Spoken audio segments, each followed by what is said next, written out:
ಮತ್ತೆ ರಾಜಸ್ಥಾನ ಗಾಂಗಿ ಈರೆಲ್ಲ 40 ಮನೆ ನಾವು ಸ್ವಲ್ಪ ನೀತಿಯ ಭದ್ರ ಬುನಾದಿಯ ಮೇಲೆ ನಿಂತಿದೆ ನಮ್ಮ ಮನೆಯಿಂದ ಅಣ್ಣ ತಮ್ಮಂದಿರ ಕದನ ಕುತೂಹಲ ಮುದವಿರಲು ಬೆಳೆಯುತ್ತ ನಾವು ನಾಳಿನ ಪ್ರಜೆಗಳು ನಾಡಿನ ಪ್ರಜೆಗಳು ದೇಶದ ಆಸ್ತಿಯು ನಾವೆನಲು ದೇಶದ ಆಸ್ತಿಯು ನಾವೆನಲು ನಮ್ಮ ಮನೆ ಇದು ನಮ್ಮ ಮನೆ ನಮ್ಮ ಮನೆ ಇದು ನಮ್ಮ ಮನೆ ನಲಿವಿನ ಅರಿವಿನ ನಮ್ಮ ಮನೆ ನಲಿವಿನ ಅರಿವಿನ ನಮ್ಮ ಮನೆ ಹಬ್ಬ ಹರಿದಿನವು ಮಾವು ಬಾಳೆಯೋ ಹರಿದಿನವು ಮಾವು ಬಾಳೆಯು ಸಿಂಗರಿಸಿರಲು ಹಸಿರಿಂದ ಸಿಂಗರಿಸಿರಲು ಹಸಿವಿಂದ ರಂಗವಲ್ಲಿಯೋ ಹೊಸ್ತಿಲ ದೀಪವು ರಂಗವಲ್ಲಿಯೋ ಹೊಸ್ತಿಲ ದೀಪವು ರುಚಿ ರುಚಿ ಅಡಿಗೆಯು ಘಮ್ಮೆಂದೋ ರುಚಿ ರುಚಿ ಅಡುಗೆಯು ಘಮ್ಮೆಂದು ನಮ್ಮ ಮನೆ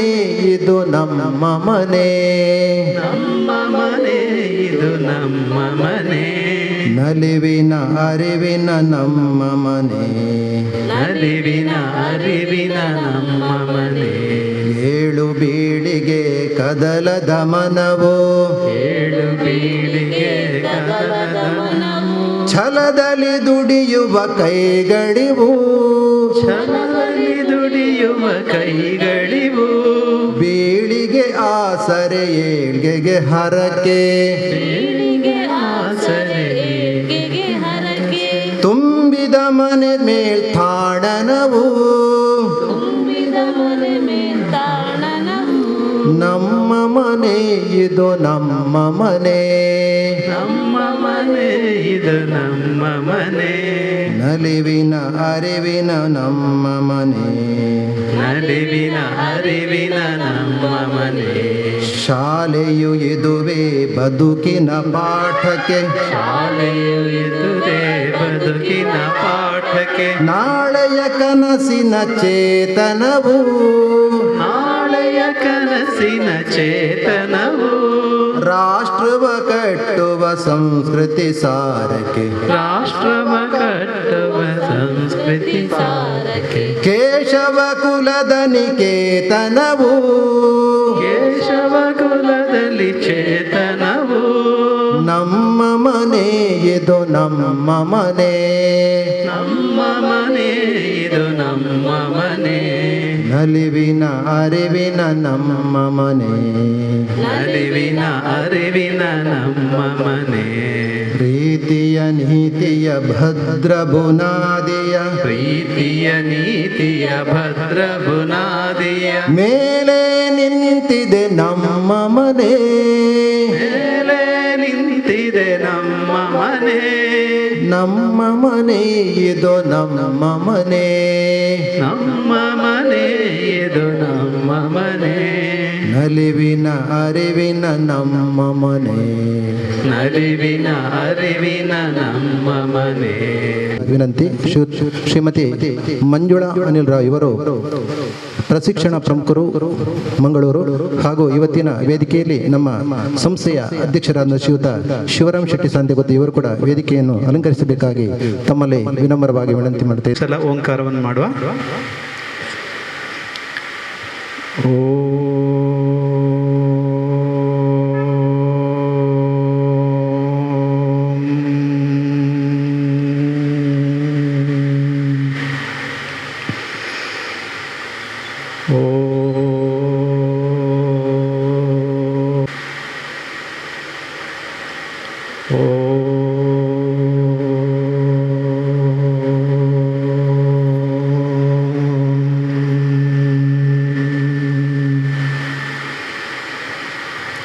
ನಿಧಾನಕ್ಕೆ ಮಂದಸ್ಮಿತರಾಗಿ ಕಣ್ಣುಗಳನ್ನು ತೆರೆಯಿರಿ. ವಂದೇ ಮಾತರಂ ಮಾತರಂ ವಂದೇ ಮಾತರಂ ಸುಜಲಾಂ ಸುಫಲಾಂ ಮಲಯಜ ಶೀತಲಾಂ ಸಸ್ಯ ಶ್ಯಾಮಲಾಂ ಮಾತರಂ ವಂದೇ ಮಾತರಂ ಮಾತರಂ ವಂದೇ ಮಾತರಂ ಶುಭ್ರಜ್ಯೋತ್ಸ್ನಾಂ ಪುಲಕಿತಯಾಮಿನೀಂ ಫುಲ್ಲಕುಸುಮಿತಾ ದ್ರುಮದಳಶೋಭಿನೀಂ ಸುಹಾಸಿನೀಂ ಸುಮಧುರಭಾಷಿಣೀಂ ಸುಖದಾಂ ವರದಾಂ ಮಾತರಂ ವಂದೇ ಮಾತರಂ ಮಾತರಂ ವಂದೇ ಮಾತರಂ कोटिकण्ठकलकलनिनादकराले कोटिकोटिभुजैधृतखरकरवाले अबलाकिनमायितबले बहुबलधारिणीं नमामि तारिणीं रिपुदलवारिणीं मातरं वन्दे मातरम् तुमि विद्या तुमि धर्मा तुमि हृदि तुमि मर्मा त्वं हि प्राणा शरीरे बहुति तुमि मा शक्ति हृदये तुमि मा भक्ति तुमरै प्रतिमा गणि मंदिरे मंदिरे मातरं वन्दे मातरम् त्वं हि दुर्गा दश प्रहरणधारिणी कमला कमलदल विहारिणी वाणी विद्यादायिनी नमामि त्वां नमामि कमलाम् अमलाम् अतुलां सुजलां सुफलां मातरं वन्दे मातरं श्यामलां सरलां सुस्मितां भूषितां धरणीं भरणीं मातरं वन्दे मातरं वन्दे मातरं बोलो भारत माता की ಹಿರಿಯರು ನಮ್ಮೆಲ್ಲರ ಕಣ್ಮನಿಯು ಶ್ರೀರಾಮ ವಿದ್ಯಾಸಂಸ್ಥೆಯ ಸಂಸ್ಥಾಪಕರು ವಿವೇಕಾನಂದ ವಿದ್ಯಾವರ್ಧಕ ಸಂಘದ ಅಧ್ಯಕ್ಷರು ಆಗಿರತಕ್ಕಂಥ ಹಾಗೂ ನಮ್ಮ ಶಿಶು ಮಂದಿರಕ್ಕೆ ಆಗಾಗ ನಮಗೆ ಬೇಕಾದ ಸಮಯದಲ್ಲಿ ಈ ಸಮಾಜ ಸೇವೆ ಮಾಡುವುದಕ್ಕೆ ಮುನ್ನಡೆಸುವಂಥ ಮಾರ್ಗದರ್ಶನದಿಂದ ಹಿರಿಯರಾದಂಥ ಡಾಕ್ಟರ್ ಪ್ರಭಾಕರ್ ಭಟ್ ಕಲ್ಲಡ್ಕ ಇವರನ್ನು ನಮ್ಮೆಲ್ಲರ ಪರವಾಗಿ ಹೃತ್ಪೂರ್ವಕವಾಗಿ ನಾನು ಈ ಕಾರ್ಯಕ್ರಮಕ್ಕೆ ಸ್ವಾಗತ ಮಾಡುತ್ತಿದ್ದೇನೆ. ಶ್ರೀ ರವಿ ಕನಕಮುಗಿರ ಇವರು ಹೂವನ್ನಿತ್ತು ಸ್ವಾಗತಿಸಬೇಕಾಗಿ ಕೇಳಿಕೊಳ್ಳುತ್ತೇವೆ. ಕಮಲಾ ಪ್ರಭಾಕರ್ ಭಟ್ ಕಲ್ಲಡ್ಕ ರಾಷ್ಟ್ರ ಸೇವಿಕಾ ಸಮಿತಿ ಕರ್ನಾಟಕ ಪ್ರಾಂತದ ಪ್ರಮುಖರು ನಮ್ಮೆಲ್ಲರ ಪರವಾಗಿ ಹೃತ್ಪೂರ್ವಕವಾಗಿ ನಾನು ಸ್ವಾಗತ ಮಾಡುತ್ತಿದ್ದೇನೆ.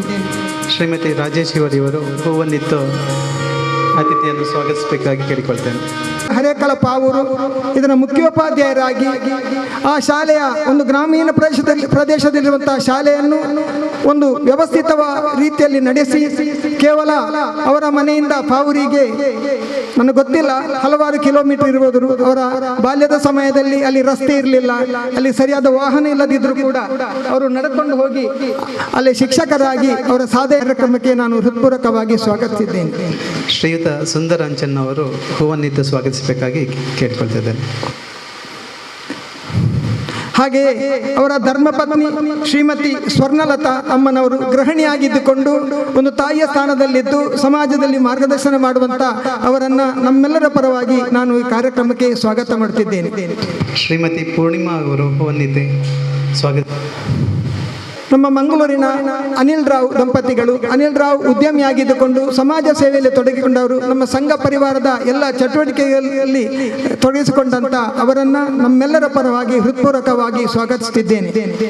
ವಿಜಯ್ ಕಜೆ ಅವರು ಹೂವನ್ನಿತ್ತು ಸ್ವಾಗತಿಸಬೇಕಾಗಿ ಕೇಳಿಕೊಳ್ತಿದ್ದೇನೆ. ಹಾಗೆಯೇ ಅವರ ಧರ್ಮಪತ್ನಿ ಶ್ರೀಮತಿ ಮಂಜುಳಾ ಅನಿಲ್ ರಾವ್ ಇವರು ರಾಜ್ಯ ಪ್ರಶಿಕ್ಷಣ ಪ್ರಮುಖರಾಗಿ ಸೇವೆ ಸಲ್ಲಿಸಿದ್ದಾರೆ. ಅವರನ್ನು ಕೂಡ ನಮ್ಮ ಕಾರ್ಯಕ್ರಮಕ್ಕೆ ಹೃತ್ಪೂರ್ವಕವಾಗಿ ಸ್ವಾಗತಿಸುತ್ತಿದ್ದೇನೆ. ಹಾಗೆ ವೇದಿಕೆಯಲ್ಲಿ ನಮ್ಮ ಸಮಿತಿಯ ಅಧ್ಯಕ್ಷರಾದಂಥ ಶಿವರಾಮ್ ಶೆಟ್ಟಿ ಶಾಂತೆ ಗೊತ್ತಿದ್ದಾರೆ, ಅವರನ್ನು ಕೂಡ ಈ ಕಾರ್ಯಕ್ರಮಕ್ಕೆ ಹೃತ್ಪೂರ್ವಕವಾಗಿ ಸ್ವಾಗತಿಸುತ್ತಿದ್ದೇನೆ. ಹಾಗೆ ಇಲ್ಲಿ ನೆರೆದಂಥ ನಮ್ಮ ಸಂಘ ಪರಿವಾರದ ಅನೇಕ ವಿಶ್ವ ಹಿಂದೂ ಪರಿಷತ್ ಇರಬಹುದು, ಭಾಜಪ ಇರಬಹುದು ಅಥವಾ ಇನ್ನಿತರ ನಮ್ಮ ಸಂಘ ಪರಿವಾರದ ಅನೇಕ ಪ್ರಮುಖರಿದ್ದಾರೆ, ಅವರನ್ನು ಕೂಡ ಈ ಕಾರ್ಯಕ್ರಮಕ್ಕೆ ಹೃತ್ಪೂರ್ವಕವಾಗಿ ಸ್ವಾಗತಿಸಿದ್ದೇನೆ. ಹಾಗೆ ಲೋಕದ ತಂದೆ ತಾಯಿಯಾದ ಪಾರ್ವತಿ ಪರಮೇಶ್ವರರು, ಲಕ್ಷ್ಮೀನಾರಾಯಣರು ಅವರಂತೆ ಇಂದಿನ ಈ ದಿನಗಳಲ್ಲಿ ಲಕ್ಷ್ಮೀ ನಾರಾಯಣ ಪಾರ್ವತಿ ಪರಮೇಶ್ವರ ಸ್ವರೂಪಿಗಳಾದಂಥ ನವದಂಪತಿಗಳಿಗೆ ಭಕ್ತಿಪೂರ್ವಕವಾದಂಥ ಪ್ರಣಾಮಗಳು ಮತ್ತು ಸ್ವಾಗತ. ಹಾಗೆಯೇ ಈ ಕಾರ್ಯಕ್ರಮಕ್ಕೆ ನಮ್ಮ ಇಡೀ ಗ್ರಾಮಗಳಲ್ಲಿ ಪ್ರಮುಖರಾಗಿ ಸೇವೆ ಈ ದಂಪತಿಗಳನ್ನು ಸಂಪರ್ಕ ಮಾಡಿದಂಥ ಅನೇಕ ನಮ್ಮ ಕಾರ್ಯಕರ್ತರಿದ್ದಾರೆ. ಅಂತ ಕಾರ್ಯಕರ್ತ ಬಂಧುಗಳಿಗೂ ಕೂಡ ತುಂಬ ಹೃದಯ ಸ್ವಾಗತ. ಶಿಶು ಮಂದಿರವು ಕಳೆದ 33 ವರ್ಷಗಳಿಂದ ಡಾಕ್ಟರ್ ಹೆಡ್ಗೇವಾರ್ ಜನ್ಮ ಶತಾಬ್ದಿಯ ಶುಭ ಸಂದರ್ಭದಲ್ಲಿ ಪ್ರಾರಂಭಗೊಂಡ ಸಂಸ್ಥೆ ಮಕ್ಕಳಿಗೆ 3 ವರ್ಷದಿಂದ 6 ವರ್ಷದವರೆಗೆ ಯಾವುದೇ ಒತ್ತಡರಹಿತವಾದಂಥ ಶಿಕ್ಷಣವನ್ನು ನೀಡುವ ಮೂಲಕ ಈ ಸೇವೆಯನ್ನು ನಡೆಸುತ್ತಿದೆ. ಮಕ್ಕಳಿಗೆ 6 ವರ್ಷದ ತನಕ ಬಲವಂತವಾಗಿ ಭರಿಸದೆ ಕೇವಲ ಅಮೃತ ವಚನ ಪಂಚೇಂದ್ರಿಯ ಶಿಕ್ಷಣದ ಮೂಲಕ ಮಕ್ಕಳ ಅಂತಸ್ತನ್ನು ಹೆಚ್ಚಿಸುವಂತ, ಮಕ್ಕಳಲ್ಲಿ ಒಂದು ರೀತಿಯ ಚಟುವಟಿಕೆಯ ಮೂಲಕ ಮಕ್ಕಳನ್ನು ರೂಪುಗೊಳ್ಳುವಂತ ಒಂದು ವ್ಯಕ್ತಿ ನಿರ್ಮಾಣದ ಕೆಲಸ ಇಲ್ಲಿ ಸದಾ 33 ವರ್ಷಗಳಿಂದ ಈ ಗ್ರಾಮಾಂತರ ಪ್ರದೇಶದಲ್ಲಿ ಮೌನವಾಗಿ ನಡೆಯುತ್ತದೆ. ಇದೆಲ್ಲ ನಮಗೆ ಸಂತೋಷವನ್ನು ಉಂಟು ಮಾಡಿದೆ. ಕೇವಲ ಶಿಶು ಮಂದಿರದ ಚಟುವಟಿಕೆ ಮಾತ್ರವಲ್ಲ, ನವದಂಪತಿ ಸಮಾವೇಶ ಇರಬಹುದು, ವರಮಹಾಲಕ್ಷ್ಮಿ ವೃತ್ತಾಚರಣೆ ಇರುವುದು, ಸಾಮೂಹಿಕ ಹುಟ್ಟುಹಬ್ಬ ಇರುವುದು, ಶ್ರೀಕೃಷ್ಣ ಜನ್ಮಾಷ್ಟಮಿ ಇರಬಹುದು, ಬೇಸಿಗೆ ಶಿಬಿರ ಇರುವುದು ಅಥವಾ ಬೇರೆ ಬೇರೆ ಪ್ರಶಿಕ್ಷಣಗಳಿರ್ಬೋದು. ಹಲವಾರು ಕಾರ್ಯಕ್ರಮದ ಮೂಲಕ ಜನಮಾನಸದಲ್ಲಿ ಒಂದು ರೀತಿಯ ಸಾಮಾಜಿಕವಂತ ಪರಿವರ್ತನೆ ಮಾಡುವುದಕ್ಕೆ ಸದಾ ತೊಡಗಿಕೊಂಡು ನಿರಂತರ ಚಟುವಟಿಕೆಯನ್ನು ಮಾಡುತ್ತಿದೆ. ಆದರೆ ನಮಗೆ ಒಂದು ಸವಾಲಾಗಿರುವುದು ಈ ನವದಂಪತಿ ಸಮಾವೇಶ. ಯಾವುದೇ ಕಾರ್ಯಕ್ರಮಕ್ಕೂ ನಾವು ಕರೆದಾಗ ಜನ ಬಂದು ಸೇರುತ್ತಾರೆ. ಆ ನವದಂಪತಿಗಳ ಕಾರ್ಯಕ್ರಮ ಹಾಗಲ್ಲ. ನಾವು ಅವರ ಮನೆಗೆ ಹೋಗಬೇಕು, ಮನೆಯ ತಂದೆ ತಾಯಿಯನ್ನು ಒಪ್ಪಿಸಬೇಕು. ಆ ಬಳಿಕ ಅವರೆಲ್ಲ ಇಡೀ ಮನೆ ಮಂದಿಗೆ ಈ ಕಾರ್ಯಕ್ರಮ ಗೊತ್ತಾದಾಗ ಮಾತ್ರ ಅವರು ಬೆಳ್ಳಂಬೆಳಿಗ್ಗೆ ಎದ್ದು ಈ ಕಾರ್ಯಕ್ರಮ ಬರುತ್ತಾರೆ. ನಾನು ಈ ಕಾರ್ಯಕ್ರಮಕ್ಕೆ ನಾವು ಸುಮಾರು 200 ದಂಪತಿಗಳನ್ನು ಪಟ್ಟಿ ಮಾಡಿ ಕರೆದಿದ್ದೇವೆ. ಆದರೆ ಯೋಗ ಇದ್ದವರು, ಭಾಗ್ಯ ಇದ್ದವರು ಮಾತ್ರ ಇಲ್ಲಿ ಸೇರಿದಿದ್ದೀರಿ. ನಮಗೆ ಇದರಲ್ಲೇನು ನಿರಾಶೆ ಏನಿಲ್ಲ. ಯಾಕೆಂದರೆ 200ರಲ್ಲಿ ಒಂದು 50 ಬಂದರೆ ನಮಗೆ ಸಮಾಧಾನ ಆಗ್ತಿತ್ತು. ಆದರೆ ಎಲ್ಲರಿಗೆ ಹಿಂದೂ ಸಮಾಜ ಅಂದ್ರೆ ಹಾಗೆ ನಿತ್ಯ ಸಮಾಜ. ಯಾವಾಗ ನಮಗೆ ಎಚ್ಚರ ಆಗ್ತದೋ ಆ ಭಗವಂತನಿಗೆ ಮಾತ್ರ ಗೊತ್ತು. ಎಚ್ಚರ ಅಂತ ನೀವು ಮಾತ್ರ ಭಾಗ್ಯಶಾಲಿಗಳು. ಇದರ ಉದ್ದೇಶವೇ ಇಷ್ಟೇ, ಸೌಭಾಗ್ಯಶಾಲಿ ಕುಟುಂಬದ ಪರಿಕಲ್ಪನೆಯನ್ನು ಕೊಡುವಂತ ಕಾರ್ಯಕ್ರಮ ಈ ನವದಂಪತಿ ಸಮಾವೇಶ. ಇದು ಭೋಗ ಜೀವನ ಅಲ್ಲ, ಇದು ತ್ಯಾಗ ಜೀವನ. ಇದೊಂದು ಆಡಂಬರದ ಕಾರ್ಯಕ್ರಮ ಅಲ್ಲ, ಇದೊಂದು ಭಾವನಾತ್ಮಕವಂತ ಕಾರ್ಯಕ್ರಮ. ಇಂತಹ ಭಾವನಾತ್ಮಕ ಕಾರ್ಯಕ್ರಮಕ್ಕೆ ನೀವು ಬಂದಿದ್ದೀರಿ. ಬೆಳಿಗ್ಗೆ ಎದ್ದ ಕೂಡಲೇ ಮಾನವನಾದವನಿಗೆ ಒಂದಲ್ಲ ಒಂದು ಜಂಜಾಟ ಇದ್ದೇ ಇರುತ್ತದೆ. ಬೇರೆ ಬೇರೆ ಉದ್ಯೋಗವಿರಬಹುದು, ಕೌಟುಂಬಿಕ ಸಮಸ್ಯೆ ಇರಬಹುದು, ಇನ್ನಿತರ ಹಲವಾರು ಚಟುವಟಿಕೆಗಳಿಂದ, ಗೊಂದಲಗಳಿಂದ ನಮ್ಮ ಮನಸ್ಸು ಮತ್ತು ನಮ್ಮ ಮನೆ ಇರುತ್ತದೆ. ಆದರೆ ಒಂದು ದಿನ ಆದಿತ್ಯವಾರ ನಿಮ್ಮೆಲ್ಲ ಆ ಗೊಂದಲಗಳನ್ನು ಬದಿಗಿರಿಸಿ ನಿಮ್ಮ ಮೊಬೈಲನ್ನು ಸ್ವಿಚ್ ಆಫ್ ಮಾಡಿ ಒಂದು ದಿನ ಶಾಂತವಾಗಿ ಹಳ್ಳಿ ಪ್ರದೇಶದಲ್ಲಿ ಇದ್ದು ಒಂದು ರೀತಿ ನಮ್ಮ ಜೀವನ ಒಂದು ನವದಂಪತಿ ಎಂದರೆ ಅದು ಮಹತ್ವವಾದಂತಹ ಘಟ್ಟವನ್ನು ನಾವು ತಲುಪಿದ್ದೇವೆ. ನಮ್ಮ ಜೀವನ ಪರ್ಯಂತ ನಾವು ಒಟ್ಟೊಟ್ಟಿಗೆ ಬದುಕಬೇಕಾಗಿದೆ. ನಮಗೆ ಅನೇಕ ಸಮಸ್ಯೆಗಳು ಬರಬಹುದು. ಆ ಸಮಸ್ಯೆಯನ್ನೆಲ್ಲ ಎದುರಿಸಿ ನಾವು ಸತಿಪತ್ನಿಯರು ಈ ದೇಶಕ್ಕಾಗಿ ಈ ಕುಟುಂಬಕ್ಕಾಗಿ ಅಲ್ಲ ಮುಂದಿನ ದಿನಗಳಲ್ಲಿ ಒಳ್ಳೆ ಸಂತತಿಗಾಗಿ ನಾವು ಹೇಗೆ ಬದುಕಬೇಕೆಂಬಂತ ಬದುಕನ್ನು ಒಂದು ನಿರೂಪಿಸುವಂತಹ ಕಾರ್ಯಕ್ರಮ ಇದಾಗಿದೆ. ಆದ್ದರಿಂದ ಈ ಕಾರ್ಯಕ್ರಮದಲ್ಲಿ ನೀವು ಯಾವುದೇ ಗೊಂದಲಗಳಿಲ್ಲದೆ ಶಾಂತವಾಗಿ ಸಡಿಲವಾಗಿ ತುಂಬ ಉಲ್ಲಾಸಭರಿತವಂತ ಒಂದು ಮನಸ್ಸಿನಿಂದ ಸಂಜೆಯವರೆಗೆ ಇದ್ದುಕೊಂಡು ನಿಮ್ಮಲ್ಲಿರುವಂತಹ ಏನು ಮನಸ್ಸಿನ ಅಭಿಪ್ರಾಯವಿದೆಯೋ ಅದನ್ನು ಕೊನೆಯ ಕಾರ್ಯಕ್ರಮವಾಗಿ ನಿಮಗೆ ವೇದಿಕೆಗೆ ಬಂದು ತಿಳಿಸುವುದಕ್ಕೂ ಅವಕಾಶವಿದೆ. ಆದ್ದರಿಂದ ಇಲ್ಲಿ ಏನು ಒತ್ತಡ ಇಲ್ಲ, ಏನು ನಿಮಗೆ ಪ್ರಶ್ನೆ ಕೇಳುವಂತ ಪ್ರಶ್ನೆ ಇಲ್ಲ. ಆದ್ದರಿಂದ ಬಹಳ ಸಂತೋಷವಾಗಿ ಯಾವುದೇ ಒತ್ತಡಗಳಿಲ್ಲದೆ ನಿಮಗೆ ಏನಾದರೂ ಮಧ್ಯದಲ್ಲಿ ಏನಾದರೂ ಸಮಸ್ಯೆ ಬಾಯಾರಿಕೆ ಬಂದರು ಅಥವಾ ಬೇರೆ ಚಟುವಟಿಕೆ ಬಂದರೆ ಖಂಡಿತ ನಮ್ಮ ಕಾರ್ಯಕರ್ತರು ಹೇಳಿದ ನಿಮಗೆ ವ್ಯವಸ್ಥೆ ಮಾಡಿ ಕೊಡುತ್ತೇವೆ. ನಿಮ್ಮನ್ನು ಕಟ್ಟಿ ಹಾಕುವ ಪ್ರಸಂಗ ಈ ಕಾರ್ಯಕ್ರಮ ಅಲ್ಲ. ಆದ್ದರಿಂದ ಶಾಂತವಾಗಿ ಖುಷಿಯಿಂದ ಸಂತೋಷದಿಂದ ನೀವು ಸಂಜೆ ತನಕ ನಮ್ಮೊಡನೆ ಇದ್ದು ಈ ಕಾರ್ಯಕ್ರಮ ಮುಗಿದ ಬಳಿಕ ಒಂದಷ್ಟು ವಿಚಾರಗಳನ್ನು ಕೊಂಡು ಹೋಗಿ ಈ ರಾಷ್ಟ್ರದ ಬಗ್ಗೆ, ಈ ದೇಶದ ಬಗ್ಗೆ, ಹಿಂದೂ ಸಂಸ್ಕೃತಿಯ ಬಗ್ಗೆ, ಹಿಂದೂ ಸಮಾಜದ ಬಗ್ಗೆ, ಈ ದಂಪತಿಗಳಾದ ನಾವೇನು ಮಾಡಬಹುದು ಎಂಬುದನ್ನು ಕೂಡ ನೀವು ಮನಸ್ಸಿನಲ್ಲಿ ಅರಿತು ಮುಂದೆ ಕೇವಲ ನಿಮ್ಮ ಮನೆ ಮಕ್ಕಳು ಕುಟುಂಬಕ್ಕಾಗಿಯೇ ಬದುಕುವುದಲ್ಲ, ನಮ್ಮ ಪರಿಸರಕ್ಕಾಗಿ, ನಮ್ಮ ಸಮಾಜಕ್ಕಾಗಿ, ನಮ್ಮಲ್ಲಿ ಇರುವಂತಹ ಬೇರೆ ಬೇರೆ ಕುಂದುಕೊರತೆಗಳ ನಿವಾರಣೆಗಾಗಿ ನಾನೇನು ಮಾಡಬಹುದು, ನಾವು ದಂಪತಿಗಳೇನು ಮಾಡಬಹುದು ಎಂಬಂತ ಒಂದು ಒಳ್ಳೆಯ ನಿರ್ಣಯವನ್ನು ನೀವು ಕೈಕೊಂಡು ಹಿಂದೆ ತೆರಳುವಾಗ ಮುಂದಿನ ದಿನಗಳಲ್ಲಿ ಬರುವ ವರ್ಷ ಈ ಜಿಲ್ಲೆಯಲ್ಲಿ 2 ಕಡೆ ಮಾತ್ರ ನವದಂಪತಿ ಕಾರ್ಯಕ್ರಮ ಹೋಗುವುದು. ಒಂದು ಕಲ್ಲಡ್ಕದಲ್ಲಿ, ಒಂದು ಇಲ್ಲಿ. ಎಲ್ಲಿಗೆ ಬೇಕಾದರೂ ಹೋಗ್ಬೋದು, ಶಿಕ್ಷಣ ಮಾತ್ರ ಒಂದೇ. ಆದರೆ ನಮ್ಮ ಮುಂದಿನ ದಿನಗಳಲ್ಲಿ ನಾನು ತುಂಬ ಮದುವೆಗೆ ಹೋಗ್ತೇನೆ. ಆ ಮದುವೆಗೆ ಹೋದಂತಹ ದಂಪತಿಗಳನ್ನು ಖಂಡಿತ ಇಂತಹ ಕಾರ್ಯಕ್ರಮಕ್ಕೆ ನಾನು ಮುಂದಿನ ದಿನಗಳಲ್ಲಿ ಒಂದು ದಂಪತಿಯನ್ನಾದರೂ ಇಂಥ ಕಾರ್ಯಕ್ರಮಕ್ಕೆ ಜೋಡಿಸ್ತೇನೆ ಎಂಬಂಥ ಸಂಕಲ್ಪವನ್ನು ಇಂದು ನೀವು ಮಾಡಬೇಕು ಅಂತ ನಿಮ್ಮಲ್ಲಿ ಮತ್ತೊಮ್ಮೆ ಭಿನ್ನವಿಸುತ್ತಾ ಈ ನವದಂಪತಿ ಸಮಾವೇಶಕ್ಕೆ ಬಂದಿದ್ದೀರಾ. ತುಂಬ ಸಂತೋಷ. ನಿಮಗೆ ದೇವರು ಒಳ್ಳೆಯದನ್ನು ಮಾಡಿ ಅಂತ ಹೇಳುತ್ತಾ ನನ್ನ ಈ ಸ್ವಾಗತ ಮತ್ತು ಪ್ರಾಸ್ತಾವನೆ ನಿಲ್ಲಿಸ್ತೇನೆ. ಜೈ ಹಿಂದ್.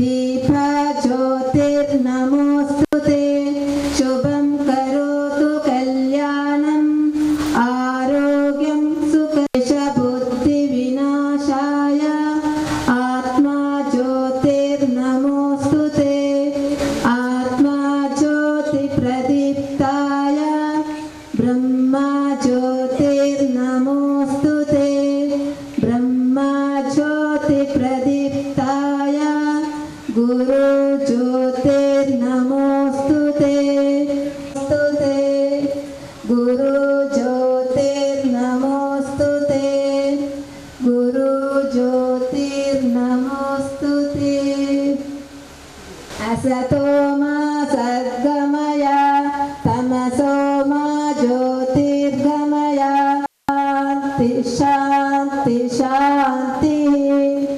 ಕೆಲಸ ಮಾಡ್ತಿದ್ದಾರೆ. ನಮ್ಮ ಹೆಸರು ಪ್ರಶಾಂತ್. MUSEದಲ್ಲಿ ವರ್ಕ್ ಮಾಡ್ತಿದ್ದೇನೆ.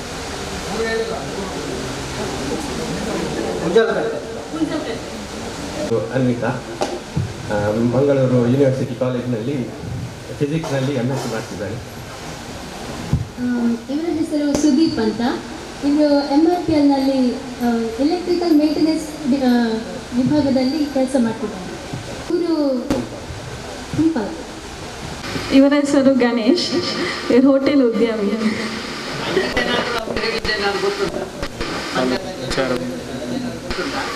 ಪ್ರಚಾರ ಪ್ರಮುಖ ಸಂಘದಲ್ಲಿ ಉಳ್ಳಾಲ ತಾಲೂಕು ಮಟ್ಯಾರಲ್ಲಿ. ನಾವು ಅದೇ ಗ್ರಾಮದವರು. ನಮ್ಮ ಮನೆ ಸಾಂತ್ಯ. ನನ್ನ ಶ್ರೀಮತಿ ಮಂಗಳೂರಿನ ಯೂನಿಸಾಫ್ಟ್ ಕಂಪನಿಯಲ್ಲಿ ಕೆಲಸ ಮಾಡ್ತಿದ್ದಾರೆ. ನವ್ಯ ಸರ್. ಇವರ ಹೆಸರು ಸಚಿನ್. ಇವರು ಸ್ವಂತ ಉದ್ಯಮ ಮಾಡ್ತಿದ್ದಾರೆ. ಕಿನ್ನೆ ಸಂತೆ.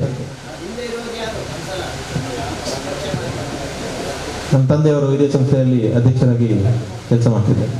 ಹರಿ ಓಂ. ನನ್ನ ಮಡದಿಯ ಹೆಸರು ಗೌಶಿತ ಅಂತ. ಪ್ರಸ್ತುತ ಗೃಹಿಣಿಯಾಗಿದ್ದಾರೆ. ಇವರ ಹೆಸರು ಜಿತೇಶ್. ಇವರು JMF ಕಂಪನಿಯಲ್ಲಿ ಶಿಪ್ಪಿಂಗ್ ಕಂಪನಿಯಲ್ಲಿ ಕೆಲಸ ಮಾಡ್ತಿದ್ದಾರೆ. ಊರು ಬಡಕಬೆಲ್ಲೂರು. ಹೆಸರು ಜೀವಿತ ಅಂತ. ಇವರು ಲೆಕ್ಚರರ್ ಆಗಿ ವರ್ಕ್ ಮಾಡ್ತಿದ್ರು ಪುತ್ತೂರು ವಿವೇಕಾನಂದ ಕಾಲೇಜಲ್ಲಿ. ಇವರ ಹೆಸರು ಭಾನುಪ್ರಕಾಶ್ ಅಂತೇಳಿ UPSCL company NMPTL shift in charge ಕೆಲಸ ಮಾಡ್ತಾ ಇದ್ದಾರೆ, ತುಕ್ಕೊಟ್ಟು. ಹೆಸರು ಚಂದ್ರಕಲಾ ಅಂತ. ನಾವಿಬ್ಬರು ನರನ್ಸ್ ಕಂಪನಿಯಲ್ಲಿ ಕೆಲಸ ಮಾಡ್ತಾ ಇದ್ದೇವೆ. ಊರು ಪೆರ್ಲಾ, ಕಾಸರಗೋಡು. ನನ್ನ ಗಂಡನ ಹೆಸರು ಪ್ರಭಾಕರ್. ನರನ್ಸ್ ಫ್ಯಾಕ್ಟ್ರಿಯಲ್ಲಿ ಸೇಲ್ಸ್ ಮ್ಯಾನ್ ಆಗಿ ಕೆಲಸ ಮಾಡ್ತಿದ್ದಾರೆ. ನನ್ನ ಶ್ರೀಮತಿ ಹೆಸರು ಐಶ್ವರ್ಯ ಅಂತ. ಲೆಕ್ಚರಿಂಗ್ ಆಗಿ ಕೆಲಸ ಮಾಡ್ತಿದ್ರು, ಈಗ ಸದ್ಯಕ್ಕೆ ಗೃಹಿಣಿ. ನಮ್ಮದು ಊರು ಉಳ್ಳಾಳ. ನಮಸ್ತೆ, ನನ್ನ ಗಂಡನ ಹೆಸರು ತೇಜಸ್. ಅವರು ಫರ್ನಿಚರ್ ಬಿಸ್ನೆಸ್ ಮಾಡ್ತಿದ್ದಾರೆ, ಊರು ಉಳ್ಳಾಲ. ನನ್ನ ಶ್ರೀಮತಿಯ ಹೆಸರು ಜಯಶ್ರೀ, ಗೃಹಿಣಿಯಾಗಿದ್ದಾಳೆ. ನಮಸ್ತೆ, ನನ್ನ ಗಂಡನ ಹೆಸರು ಜಿತೇಶ್, ಸ್ವಂತ ಉದ್ಯೋಗ ಮಾಡ್ತಾ ಇದ್ದಾರೆ, ಕುಂಜತ್ತೂರು. ನನ್ನ ಶ್ರೀಮತಿ ಹೆಸರು ಚೈತ್ರ, ಸದ್ಯಕ್ಕೆ ಗೃಹಿಣಿಯಾಗಿದ್ದಾರೆ, ಊರು ವಾಮಂಜೂರು. ಇವರ ಹೆಸರು ಸುಜಿತ್ ಕುಮಾರ್, PS ಎಂಟರ್ಪ್ರೈಸಸ್ ಅಲ್ಲಿ ವರ್ಕ್ ಮಾಡ್ತಾ ಇದ್ದಾರೆ. ನನ್ನ ಹೆಂಡತಿಯ ಹೆಸರು ಸರಸ್ವತಿ ಅಂತೇಳಿ. ಇವರು ಗೋಕಾಕ್ ತಾಲೂಕಿನ ಬೆಳಗಾಂ ಜಿಲ್ಲೆಯವರು. ಇವರು ಬ್ಯಾಂಕ್ ಉದ್ಯೋಗಿಯಾಗಿದ್ದು ಪ್ರಸ್ತುತ ಈಗ ಬಿಟ್ಟಿದ್ದಾರೆ, ಮನೆಯಲ್ಲಿ ಗೃಹಿಣಿಯಾಗಿದ್ದಾರೆ. ಮದುವೆಯಾಗಿ ಕೇವಲ 10 ದಿವಸ ಆಗಿದೆ. ನಮ್ಮದು ಮನೆ ದೇವರ ಅರಮನೆ ಮಡ್ಯಾರಲ್ಲಿ. ಇವರ ಹೆಸರು ನಿಲಯ ಎಂ. ಇವರು ಶಾಲಾ ಸಹ ಶಿಕ್ಷಕರು, ಸಾಂಬಾರ್ ತೋಟ. ಊರ ಹೆಸರು ದೇವರ ಅರಮನೆ. ಜೈ ಶ್ರೀರಾಮ್. ಜೈ ಶ್ರೀರಾಮ್. ಹೆಂಡತಿ ಹೆಸರು ಸೌಮ್ಯ, ಅವರು ಬಿಸರೋಡಿಯಲ್ಲಿ KBಯಲ್ಲಿ ವರ್ಕ್ ಮಾಡ್ತಿದ್ದಾರೆ. ನನ್ನ ಗಂಡನ ಹೆಸರು ವಸಂತ ಎಂ. ಇವರು ವರ್ಕ್ ಮಾಡೋದು ಎಲೆಕ್ಟ್ರಿಕಲ್ ಪ್ಲಂಬಿಂಗ್ ವರ್ಕ್ ಮಾಡೋದು ದೇವರ ಅರಮನೆ, ನಮ್ಮ ಊರು ದೇವರ ಅರಮನೆ ಮಡ್ಯಾರು. ಈಗ ತಾನೇ ಮಾತಾಡಿದರು ನನ್ನ ತಮ್ಮ. ನಮ್ಮ ಮದುವೆಯಾಗಿ 1 ವರ್ಷ 3 ತಿಂಗಳಾಯಿತು. ಹರಿ ಓಂ. ನನ್ನ ಶ್ರೀಮತಿ ಹೆಸರು ಸ್ವಾತಿ. ಇವರು KSEC ಲ್ಯಾಬ್ ಟೆಕ್ನಿಷಿಯನ್ ಆಗಿ ಕೆಲಸ ಮಾಡ್ತಿದ್ದಾರೆ. ನಮ್ಮ ಮದುವೆಗೆ ಅಂದರೆ 3 ತಿಂಗಳಾಯಿತು.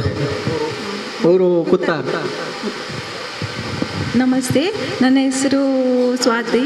ನನ್ನ ಗಂಡನ ಹೆಸರು ಸೂರಜ್ ಕುಮಾರ್. ಅವರು ಮೈಕ್ರೋನೇಷ್ಯಾದಲ್ಲಿ ಹೈಪರ್ ಮಾರ್ಕೆಟಲ್ಲಿ ಸೂಪರ್ವೈಸರ್ ಆಗಿ ಕೆಲಸ ಮಾಡ್ತಿದ್ದಾರೆ. ನನ್ನ ಹೆಂಡತಿ ಹೆಸರು ರಕ್ಷಾ, ಅವಳು ಕಮರ್ಷಿಯಲ್ ಟ್ಯಾಕ್ಸ್ ಡಿಪಾರ್ಟ್ಮೆಂಟ್ ಮಂಗಳೂರಲ್ಲಿ ವರ್ಕ್ ಮಾಡ್ತಿದ್ದಾಳೆ. ಇವರ ಹೆಸರು ಅಶ್ವಿನ್ ಆಳ್ವಾ. ಇವರು ಬಯೋಕಾನ್ ಕಂಪನಿಯಲ್ಲಿ ಮೆಕ್ಯಾನಿಕಲ್ ಇಂಜಿನಿಯರ್ ಆಗಿ ವರ್ಕ್ ಮಾಡ್ತಿದ್ದಾರೆ, ಮಂಗಳೂರಿನ. ಹರಿ ಓಂ. ನನ್ನ ಹೆಂಡತಿ ಹೆಸರು ಸಿಪಾಲಿ. ನಾವು ಮಂಗಳೂರಿನ ಯೂನಿವರ್ಸಿಟಿಯಲ್ಲಿ ವರ್ಕ್ ಮಾಡ್ತಿದ್ದಾಳೆ. ಇವಳ ಊರು ಪಂಡಿತ್ ಹೌಸ್. ನಮಸ್ತೆ, ಇವರ ಹೆಸರು ಸನತ್. ಇವರು ಮಂಗಳೂರಿನಲ್ಲಿ ಸಿವಿಲ್ ಇಂಜಿನಿಯರ್ ಆಗಿ ಕೆಲಸ ಮಾಡ್ತಿದ್ದಾರೆ. ಹರಿ ಓಂ. ನನ್ನ ಹೆಂಡತಿ ಹೆಸರು ಸವಿತಾ, ಗೃಹಿಣಿಯಾಗಿದ್ದಾಳೆ. ಇವರ ಹೆಸರು ಕಿರಣ್ ರಾಜ್, ಎಲೆಕ್ಟ್ರಿಷಿಯನ್ ವರ್ಕ್ ಮಾಡ್ತಾ ಇದ್ದಾರೆ, ದೇವಿಪುರ. ಹರಿ ಓಂ. ವೇದಿಕೆಯಲ್ಲಿರುವ ಗಣ್ಯರಿಗೆ ವಂದನೆಗಳು. ನನ್ನ ಧರ್ಮಪತ್ನಿಯ ಹೆಸರು ಧನ್ಯ. ನಾವು ಮೂಲತಃ ಕಾಸರಗೋಡು ಜಿಲ್ಲೆಯ ಮಂಗಲ್ಪಾಡಿಯಿಂದ ಬರುವಂಥದ್ದು. ನನ್ನ ಧರ್ಮಪತ್ನಿ ಸೈಂಟ್ ಆಗ್ನೆಸ್ ಮ್ಯಾಂಗ್ಳೂರಲ್ಲಿ ವರ್ಕ್ ಮಾಡ್ತಾ ಇದ್ಲು. ಸದ್ಯ ಈಗ ಮದುವೆಯಾಗಿ 4 ತಿಂಗಳ ನಂತರ ಈಗ ಊರಲ್ಲೇ AJL ಇನ್ಸ್ಟಿಟ್ಯೂಟಲ್ಲಿ ಟೀಚರ್ ಆಗಿ ವರ್ಕ್ ಮಾಡ್ತಾ ಇದ್ದಾರೆ. ನಮಸ್ತೆ, ಇವರ ಹೆಸರು ಶಿವಪ್ರಸಾದ್. ಇವರು Shri Durga Parameshwari higher secondary school Dharmathadka ಅಲ್ಲಿ ಶಿಕ್ಷಕರಾಗಿ ಕೆಲಸ ಮಾಡ್ತಿದ್ದಾರೆ. ಹರಿ ಓಂ. ನನ್ನ ಶ್ರೀಮತಿ ಅವರ ಹೆಸರು ಶ್ರುತಿ ಡಿ. ಇವರು ಸಿವಿಲ್ ಕಂಪನಿಯಲ್ಲಿ ವರ್ಕ್ ಮಾಡ್ತಿದ್ದಾರೆ. ಇವರ ಹೆಸರು ನಿತಿನ್. ಇವರು ಕ್ಯೂಮಿನ್ಸ್ ಕಂಪನಿಯಲ್ಲಿ ಟೆಕ್ನಿಷಿಯನ್ ಆಗಿ ಕೆಲಸ ಮಾಡ್ತಿದ್ದಾರೆ, ಊರು ದೇವಿಪುರ. ಹರಿ ಓಂ. ನನ್ನ ಶ್ರೀಮತಿಯ ಹೆಸರು ಹರ್ಷಿತಾ. ಇವರು ಕಾರ್ಶೆಟ್ ಗೌರ್ಮೆಂಟ್ ಕಾಲೇಜಿನಲ್ಲಿ ಪೊಲಿಟಿಕಲ್ ಸೈನ್ಸ್ನಲ್ಲಿ MA ಕಲಿಯುತ್ತಿದ್ದಾರೆ. ನಾವು ದೇವಿಪುರ ನಿವಾಸಿಗಳು. ಇವರು ಬಾಲಕೃಷ್ಣ, ಕಮರ್ಷಿಯಲ್ ಅಕೌಂಟೆಂಟ್ ಆಗಿ ವರ್ಕ್ ಮಾಡ್ತಿದ್ದಾರೆ, ದೇವಿಪುರ. ಹರಿ ಓಂ. ಹಿರಿಯರಿಗೆ ವಂದಿಸುತ್ತಾ, ನನ್ನ ಧರ್ಮಪತ್ನಿ ಹೆಸರು ಸರಿತಾ ಅಂತ. ಅವಳು ಟೈಲರಿಂಗ್ ವರ್ಕ್ ಮಾಡ್ತಿದ್ದಾರೆ. ನನ್ನ ಗಂಡನ ಹೆಸರು ರಾಜೇಶ್. ಇವರು KC ರೋಡಲ್ಲಿ ವುಡ್ ವರ್ಕ್ಸ್ ಮಾಡ್ತಿದ್ದಾರೆ. ಊರು ತಲಪಾಡಿ. ನಮ್ಮ ಊರು ದೇವಿಪುರ, ಅವಳ ಊರು ಗುರುಪುರ. ಹರಿ ಓಂ. ನನ್ನ ಧರ್ಮಪತ್ನಿ ಹೆಸರು ಐಶ್ವರ್ಯ ವಿ ಶೆಟ್ಟಿ. ಅವಳು ಇನ್ಫೋಸಿಸ್ ಅಲ್ಲಿ ಅಕೌಂಟೆಂಟ್ ಆಗಿ ವರ್ಕ್ ಮಾಡ್ತಾ ಇದ್ದಾಳೆ. ಇವರ ಹೆಸರು ವಿಶಾಲ್. ಇವರು ಆರ್ಯ ಗೋಲ್ಡಲ್ಲಿ ಕರ್ನಾಟಕ ಸೀನಿಯರ್ ಸೇಲ್ಸ್ ಆಫೀಸರ್ ಆಗಿ ವರ್ಕ್ ಮಾಡ್ತಿದ್ದಾರೆ. ನಮ್ಮದು ಊರು ತಲಪಾಡಿ. ಹರಿ ಓಂ. ನನ್ನ ಹೆಂಡತಿಯ ಹೆಸರು ಬಬಿತಾ. ಇವರು ಮನೆಯ ಗೃಹಿಣಿಯಾಗಿದ್ದರು. ನನ್ನ ಗಂಡನ ಹೆಸರು ಪ್ರಸಾದ್. ಅವರು ಮಂಗಳೂರಲ್ಲಿ ಶಾಯ್ ಶಕ್ತಿ ಎಲೆಕ್ಟ್ರಿಕಲ್ ಪ್ಲಂಬಿಂಗಲ್ಲಿ ಸೂಪರ್ವೈಸರ್ ಆಗಿ ಕೆಲಸ ಮಾಡ್ತಿದ್ದಾರೆ. ನಮ್ಮದು ಊರು ತಲಪಾಡಿ ತಚ್ಚಾನಿ. ಹರಿ ಓಂ. ನನ್ನ ಹೆಂಡತಿ ಹೆಸರು Raksha. Kumble solar company private ಲಿಮಿಟೆಡಲ್ಲಿ ಅಕೌಂಟೆಂಟ್ ಆಗಿ ಕೆಲಸ ಮಾಡ್ತಿದ್ದಾರೆ. ನನ್ನ ಗಂಡನ ಹೆಸರು ವಕ್ಷಿತ್. ರೂಟ್ಸ್ ಮೆಕ್ಯಾನಿಕಲ್ ಕಂಪನಿಯಲ್ಲಿ ಮೆಕ್ಯಾನಿಕಲ್ ಇಂಜಿನಿಯರ್ ಆಗಿ ವರ್ಕ್ ಮಾಡ್ತಿದ್ದಾರೆ. ನಮಸ್ತೆ, ನನ್ನ ಹೆಸರು ಶಿವಪ್ರಸಾದ್. ನನ್ನ ಧರ್ಮಪತ್ನಿಯ ಹೆಸರು ಮೋಕ್ಷಿತಾ.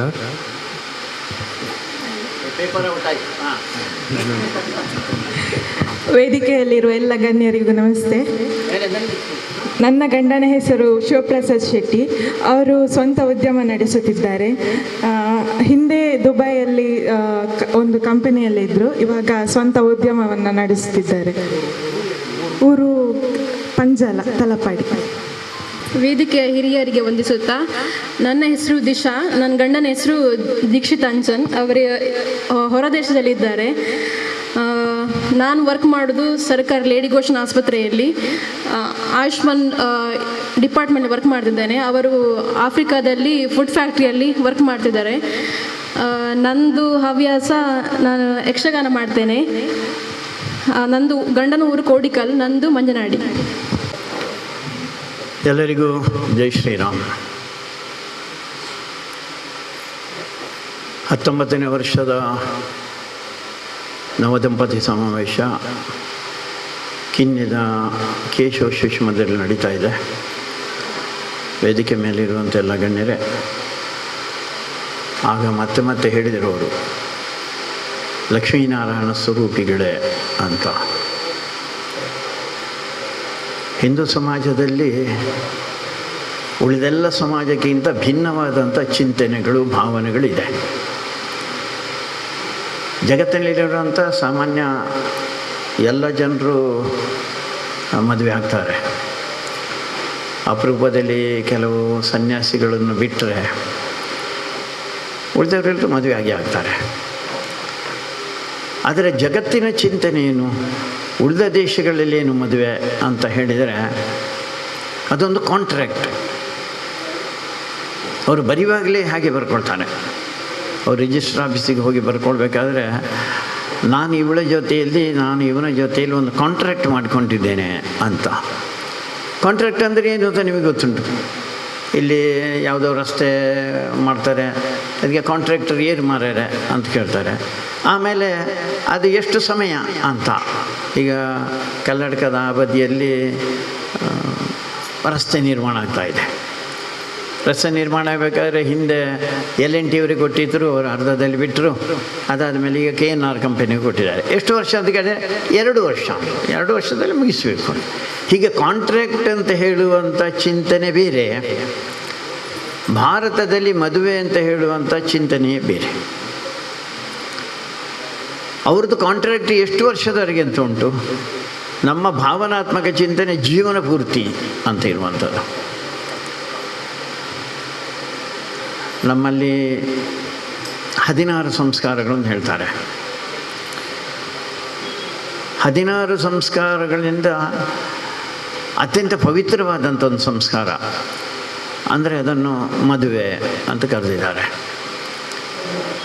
ಅನೇಕರು ಮದುವೆ ಆಗುವಾಗ ಹೇಳಿಬಿಡ್ತಾರೆ, ಹುಡುಗನ ಹತ್ರ ಹೆಚ್ಚಾಗಿ ಹೇಳ್ತಾರೆ, ತಿಕ್ಕದ ಪೂರ್ಯ ಮಾರಾಯಿ ಹೋಯ್ 21 ಇತ್ತು ನಾನು ಭಾರಿ ಭಂಗ ಅಂತ ಹೇಳುವಂಥದ್ದು ಹೇಳ್ತಾರೆ. ಹುಡುಗಿಯರಿಗೆ ಗೊತ್ತಿಲ್ಲ, ಹುಡುಗರ ಹತ್ರ ಹಾಗೆಲ್ಲ ಹೇಳಿಬಿಡ್ತಾರೆ. ಅಂದರೆ ಎಲ್ಲೋ ಒಂದು ಬಂಧನಕ್ಕೆ ಸಿಕ್ಕಿಬಿಟ್ಟಿದೆಯಾ ನೀನು ಅಂತ ಹೇಳುವಂಥದ್ದು ಹೇಳ್ತಾರೆ. ಈಗ ಕೆಲವು ಬಾರಿ ಹುಡುಗಿಯರ ಹತ್ರ ಹೇಳುವಂಥದ್ದು ಶುರುವಾಗಿದೆ, ಆದರೆ ಅದು ಕಡಿಮೆ. ಅದು ಬಂಧನ ಅಲ್ಲ, ಅದೊಂದು ವೈಶಿಷ್ಟ್ಯಪೂರ್ಣವಾದಂಥ ಪವಿತ್ರವಾದಂಥ ಒಂದು ಸಂಬಂಧ ಅದು. ಅದಕ್ಕೆ ಇದು ಕಾಂಟ್ರಾಕ್ಟ್ ಅಲ್ಲ, ಇದು ಜೀವನ ಪೂರ್ತಿ ಇರುವಂಥ ಒಂದು ಚಿಂತನೆ, ಒಂದು ಭಾವನೆ. ಇದು ಮದುವೆಯ ಸಂಸ್ಕಾರದ ವಿಶೇಷ ಏನು ಅಂತ ಕೇಳಿದರೆ, ಮದುವೆ ಆಗುವಲ್ಲಿವರೆಗೆ ಈಗ ಇಲ್ಲಿ ಕೆಲವರೆಲ್ಲ ಬಂದು ಪರಿಚಯ ಮಾಡಿಕೊಡ್ಬೇಕು, ನನ್ನ ಹೆಸರು ಅಂತೇಳಿ, ಅವನಿಗೆ ನನ್ನ ಉಳ್ಕೊಂಡಿದೆ ಇನ್ನು ಕೂಡ. ಪಕ್ಕ ಹೇಳಬೇಕಾದ್ರೆ ನನ್ನದು ಅಂತ ಬರ್ತದೆ. ಮದುವೆ ಆದ ಕೂಡಲೇ ನನ್ನದು ಹೋಗಿಬಿಡ್ತದೆ, ನಮ್ಮದು ಅಂತ ಬರ್ತದೆ. ಯಾವುದೇ ಕೆಲಸಕ್ಕಾಗಬೇಕಾದ್ರೆ ನಾವು ಅಂತ ಬಂದಿದೆ, ಹೌದಲ್ಲ? ನಿಮ್ಮ ಮನಸ್ಸಲ್ಲಿ ಹಾಗೆ ಬಂದಿದೆ ಅಲ್ಲ? ಮೊದಲೆಲ್ಲ ನಾನು ಅಂತ ಹೇಳ್ತಾ ಇದ್ರಿ, ಆದರೆ ಈಗ ನಾವು ಅಂತ ಹೇಳಿಬಿಡ್ತೇವೆ ನಾವು. ಯಾಕೆಂದರೆ ನಾನು ಅಂತ ಹೇಳುವಂಥದ್ದನ್ನು ಬಿಟ್ಟು ಕೊಟ್ಟಾಗ ನಾವು ಬಂದುಬಿಡ್ತದೆ. ನಾನು ಅಂತ ಹೇಳುವಂಥದ್ದು ಅದು ಸ್ವಾರ್ಥ, ಅದು ನಾವು ಅಂತ ಹೇಳುವಂಥದ್ದು ನಿಸ್ವಾರ್ಥ. ಯಾಕೆಂದರೆ ನಾವು ಅಂತ ಹೇಳಿದ ತಕ್ಷಣ ನಾನು ಅವಳಿಗೋಸ್ಕರ ಅಥವಾ ಅವಳು ನನಗೋಸ್ಕರ, ಗಂಡ ಹೆಂಡತಿಗೋಸ್ಕರ, ಹೆಂಡತಿ ಗಂಡನಿಗೋಸ್ಕರ ಬದುಕ್ತಾರೆ. ಬದುಕಬೇಕಾದ್ರೆ ನನ್ನ ಸ್ವಾರ್ಥ ಬಿಟ್ಟಾಗ ಮಾತ್ರ ಅದಾಗ್ತದೆ. ನಾನು ಹೇಳಿದ್ದೇ ಆಗಬೇಕು, ನಾನು ಹೇಳಿದ್ದೇ ನಡಿಬೇಕು ಅಂತ ಹೇಳಿದರೆ ಜೀವನ ತುಂಬ ದಿವಸ ನಡೆಯೋದಿಲ್ಲ. ಅದಕ್ಕೋಸ್ಕರ ತ್ಯಾಗದ ಚಿಂತನೆ ಅಲ್ಲಿಂದ ಪ್ರಾರಂಭ ಆಗ್ತದೆ ಅಂತ ನಾನಾಗ ಹೇಳಿದೆ. ಜಗತ್ತಿನಲ್ಲಿ ಬೇರೆ ಬೇರೆ ದೇಶಗಳಿದೆ. ವಿವೇಕಾನಂದರು ಒಂದು ಮಾತನ್ನು ಹೇಳ್ತಾ ಇದ್ರು, ಎಲ್ಲ ಮನುಷ್ಯರಿಗೂ ಒಂದು ಆತ್ಮ ಅಂತ ಇದೆ, ಹಾಗೆ ಒಂದು ದೇಶಕ್ಕೂ ಒಂದು ಆತ್ಮ ಇದೆ ಅಂತ. ಹಾಗಾದರೆ ಭಾರತದ ಆತ್ಮ, ಜೀವ, ಪ್ರಾಣ, ಉಸಿರು ಯಾವುದು ಅಂತ ಕೇಳಿದಾಗ ಅವ್ರು ಹೇಳ್ತಾ ಇರೋರು ಧರ್ಮ ಪ್ರಾಣ ಭಾರತ ಅಂತ. ಇಲ್ಲಿ ನಮ್ಮ ಜೀವನದ ಉಸಿರು, ನಮ್ಮ ಪ್ರಾಣ ಅಂದರೆ ಅದು ಧರ್ಮ ಅಂತ. ಧರ್ಮ ಅಂದರೆ ಏನು ಅಂತ ಕೇಳಿದರೆ ಅವ್ರು ಹೇಳ್ತಾಯಿದ್ರು, ಭಾರಿ ಸುಲಭದಲ್ಲಿ ವಿಶ್ಲೇಷಣೆ ಮಾಡಬೇಕಾದ್ರೆ ಧರ್ಮ ಅಂದರೆ ಅದು ತ್ಯಾಗ ಮತ್ತು ಸೇವೆ. ಆ ತ್ಯಾಗ ಸೇವೆಗೆ ಸರಿಯಾದ ಒಂದು ರೂಪ ಅದು ಮದುವೆ. ಇಲ್ಲಿ ತ್ಯಾಗನೂ ಬೇಕು, ಸೇವೆಯೂ ಬೇಕು. ಸೇವೆ ಮಾಡಬೇಕಾದ್ರೆ ತ್ಯಾಗ ಮಾಡಬೇಕು, ತ್ಯಾಗ ಮಾಡಿದಾಗ ಸೇವೆ ಒಂದು ಬಿಡುತ್ತೆ. ಇದು ಪರಸ್ಪರ, ನೆನ್ಪಿಟ್ಕೊಳ್ಳಿ, ಇದು ಪರಸ್ಪರ ಇರುವಂಥದ್ದು ಇದು. ಅದಕ್ಕೋಸ್ಕರ ಮನುಷ್ಯ ಅವನ ಸ್ವಂತವನ್ನು ಬಿಟ್ಟು ಮೇಲೆ ಕೇಳ್ತಾನೆ ಅಂತ. ನಮ್ಮ ಹಿರಿಯರು ಒಂದು ಮಾತು ಹೇಳ್ತಾ ಬಂದಿದ್ದರು, ಈ ದೇಶದಲ್ಲಿ ನರ ನಾರಾಯಣನಾಗ್ತಾನೆ ಅಂತ, ಅಂದರೆ ವ್ಯಕ್ತಿ ದೇವರಾಗಿ ಬಿಡ್ತಾನೆ ಅಂತ. ಈಗ ಪ್ರಭು ಶ್ರೀರಾಮಚಂದ್ರ, ಭಗವಾನ್ ಶ್ರೀಕೃಷ್ಣ ಇವರೆಲ್ಲ ಮನುಷ್ಯರಾಗಿ ಹುಟ್ಟಿದವರು, ಸಾಮಾನ್ಯ ಮನುಷ್ಯರಾಗಿ ಹುಟ್ಟಿದವರು. ಆದರೆ ಅವರು ದೇವರು ಯಾಕೆ ಆದರು ಅಂತ ಕೇಳಿದಾಗ, ಸ್ವಂತದ ಸುಖವನ್ನು ಬಿಟ್ಟು ಬಿಟ್ಟು ಬಿಟ್ಟು ಇನ್ನೊಬ್ಬರ ಸುಖಕ್ಕೋಸ್ಕರ ಬದುಕಿದಾಗ ಅವನು ಎತ್ತರಕ್ಕೆ ಹೋಗಿಬಿಡ್ತಾನೆ ಅಂತ. ಈ ಚಿತ್ರದಲ್ಲಿ ನೀವು ದೇವರ ಚಿತ್ರವನ್ನು ನೀವು ನೋಡಿದಾಗ, ಆ ದೇವರ ಚಿತ್ರದ ಆ ಕಡೆ ಈ ಕಡೆ ಒಂದು ಸ್ವಲ್ಪ ಬಿಳಿಗೆ ಒಂದು ಪ್ರಕಾಶ ತೋರಿಸ್ತಾರೆ, ನೋಡಿದ್ದೀರಾ ನೀವೆಲ್ಲರೂ? ಆ ಪ್ರಕಾಶ ಏನು ಅಂತ ಕೇಳಿದರೆ, ನಮ್ಮ ದೇಹದಲ್ಲಿ ಒಂದು ಅದ್ಭುತವಾದಂಥ ಒಂದು ಕರೆಂಟ್ ಇದೆ ನಮ್ಮದು. ಆ ಚಿತ್ರ ಎಷ್ಟೆಷ್ಟು ಅಗಲಕ್ಕೆ ಹೋಗ್ತದೆ ಅಷ್ಟಷ್ಟು ಸ್ವಾರ್ಥ ಕಡಿಮೆ ಆಗಿದೆ ಅಂತ ಲೆಕ್ಕ ನಾವು. ಅದಕ್ಕೋಸ್ಕರ ಮನುಷ್ಯ ಆ ಎತ್ತರಕ್ಕೆ ಏರುವುದು ಇದೆಲ್ಲ, ಅದರ ಮೊದಲನೇ ಹೆಜ್ಜೆ ಮದುವೆ. ಮದುವೆ ಆಯಿತು, ಗಂಡ ಹೆಂಡತಿ, ಹೆಂಡತಿ ಗಂಡ ಅಂತ ತಿಳ್ಕೊಳ್ಳಿ. ಮಗು ಆಯಿತು, ಮಗು ಆದ ಕೂಡಲೇ ಇಬ್ಬರು ಇನ್ನೊಂದಷ್ಟು ತ್ಯಾಗ ಮಾಡ್ತಾರೆ. ಆ ಮಗುವಿಗೋಸ್ಕರ ಒಂದು ಮಗು ಆಯಿತು, 2 ಮಗು ಆಯಿತು, 3 ಮಗು ಹೇಳ್ಬೋದಲ್ಲ, 3 ಮಗು ಆಯಿತು. ಆವಾಗ ಇನ್ನಷ್ಟು ತ್ಯಾಗದ ಕಡೆಗೆ ಹೋಗ್ತಾರೆ ಅಂತ, ಸೇವೆಯ ಕಡೆಗೆ ಹೋಗ್ತಾರೆ ಅಂತ. ಅದಕ್ಕೋಸ್ಕರ ಅವನ ಮಟ್ಟ ಏನಿದೆ ಅದು ದೇವತೆಯರ ಮಟ್ಟಕ್ಕೆ ಏರುವುದು ಅಂತ. ಅದಕ್ಕೋಸ್ಕರ ಮದುವೆಯಲ್ಲಿ ಒಂದು ವಿಶೇಷವಾದಂಥ ಅನುಬಂಧ ಅಂತ ಹೇಳ್ತಾರೆ ಅಲ್ಲ, ಅದು ಇದೆ ಅಂತ. ಅದಕ್ಕೋಸ್ಕರ ಇದು ಬರೀ ಶರೀರ ಸುಖ ಅದು ಒಂದು ಭಾಗ, ಅದರಲ್ಲಿ ಇಲ್ಲ ಅಂತ ನಾನು ಹೇಳ್ತಾ ಇಲ್ಲ, ಅದು ಒಂದು ಭಾಗ ಇದ್ದೇ ಇದೆ ಶರೀರದ ಸುಖ ಇರುವಂಥದ್ದು. ಆದರೆ ಅದುವೇ ಕೊನೆಯವರಿಗಲ್ಲ. ಅದಕ್ಕೆ ನಾನು ಹೇಳಿದ್ದು, ಮಗುವಾದ ತಕ್ಷಣ ಶರೀರದ ಸುಖದಿಂದ ಸ್ವಲ್ಪ ಮಗುವಿನ ಸುಖದ ಕಡೆಗೆ ಹೋಗ್ತೇವೆ ನಾವು. ಮಗುವನ್ನು ಯೋಚನೆ ಮಾಡಲಿಕ್ಕೆ ಹೋಗ್ತೇವೆ. ಅದಕ್ಕೋಸ್ಕರ ಆವಾಗ ನೀವು ಯೋಚನೆ ಮಾಡಿ, ನಾನು ಬರೀ ನನ್ನ ಶರೀರದ ಸುಖಕ್ಕೋಸ್ಕರ ಮಾತ್ರ ಬದುಕಿದ್ದ ಅಂತ ಕೇಳಿದರೆ ಅಲ್ಲ ಅಂತ ಹೇಳ್ತಾರೆ. ಅದು ಗೊತ್ತಿಲ್ಲದೆ ಅಲ್ಲ ಅಂತ ಹೇಳ್ತಾರೆ. ಅದಕ್ಕೋಸ್ಕರ ಮದುವೆ ಮನುಷ್ಯನ ಮಟ್ಟವನ್ನು ಎತ್ತರಕ್ಕೆ ಏರಿಸುವಂಥ ಒಂದು ವಿಶೇಷವಾದಂಥ ಒಂದು ಪವಿತ್ರವಾದಂಥ ಒಂದು ಬಂಧ. ಅದು ಅಂಥ ಕಾರ್ಯದಲ್ಲಿ ನೀವು ತೊಡಗಿಕೊಂಡಿದ್ದೀರಾ. ಒಂದು ಸಲ ಮದುವೆ ಆದರೆ ಒಂದು ಕುಟುಂಬ ರಚನೆ ಆದ ಹಾಗೆ. ಅಲ್ಲಿವರೆಗೆ ನಾನೇ. ಈಗ ಅನೇಕ ಬಾರಿ ಹೇಳ್ತಾರೆ, ಗಂಡಸರು ಬೇರೆ ಬೇರೆ ಕಡೆಯಲ್ಲಿರ್ತಾರೆ. ಎಲ್ಲಿದ್ದೆ ಅಂತ ಕೇಳಿದರೆ ಅವು ಬೆಂಗಳೂರು ಒಂಜಿ ಬುಡಾರ ಮಲ್ತಂಡಿಲ್ಲ ಅಂತ. ಬುಡಾರ ಮನೆ ಆಗೋದಿಲ್ಲ. ಅದು ಒಂದು ಬುಡಾರ ಮಾತ್ರ ಆಗ್ತದೆ. ಮನೆ ಆಗಬೇಕಾದ್ರೆ ಒಬ್ಬಳು ಬೇಕಲ್ಲಿ. ಅದಕ್ಕೋಸ್ಕರ ಮದುವೆ ಆದಾಗ ಆಗುವಂಥದ್ದು ಅದು ಗೃಹಸ್ಥ ಜೀವನ ಅಂತ ಹೆಸರು. ಅದಕ್ಕೋಸ್ಕರ ಮದುವೆ ಅನೇಕ ಬಾರಿ ಕೇಳಿಬಿಡ್ತಾರೆ, ಯಾಕೆ ಅಂತ ಎಲ್ಲ ಹೇಳ್ತಾರೆ. ನಿಮಗೂ ಅನುಭವ ಇದೆ, ಎಲ್ಲ ಹೊಸತಾದ್ದರಿಂದ ನಿಮಗೂ ಅನುಭವ ಇದೆ, ಹೇಳಿರ್ತಾರೆ. ಮದುವೆಯಲ್ಲಿ ಕೇಳಿದಾಗ ಮದುವೆ ಆಗುವಲ್ಲಿವರೆಗೆ ಅವ್ರು ಹೇಳ್ತಾರೆ, ಭಾರಿ ಗಮ್ಮತ್ತು ಮಾರ್ರೆ, ಭಾರಿ ಗಮ್ಮತ್ತು ಅಂತ. ಹುಡುಗಿ ಹತ್ರ ಹೇಳ್ತಾರೆ, ಹುಡುಗರ ಹತ್ರ ಹೇಳ್ತಾರೆ, ಗಮ್ಮತ್ತು ಮಾರ್ರೆ, ಎಲ್ಲ ಜನಕ್ಕೆ ಭಾರಿ ಗಮ್ಮತ್ತು ಅಂತ. ಗಮ್ಮತ್ತಿನ ಭಾಗ ಇದೆ, ಅದು ಇಲ್ಲ ಅಂತ ಹೇಳ್ತಾ ಇಲ್ಲ. ಆದರೆ ಮದುವೆ ಉದ್ದೇಶ ಏನು ಅಂತ ಕೇಳಿದರೆ ನಮ್ಮ ಹಿರಿಯರು ಹೇಳ್ತಾ ಬಂದಿದ್ದಾರೆ, ಧರ್ಮ ಪ್ರಜಾಭಿವೃದ್ಧಿ ಸಿದ್ಧ್ಯರ್ಥಂ ಅಂತ. ಮದುವೆ ಸುಮ್ಮನೆ ನೀವು ಆಗೋದಲ್ಲ ಅಂತ.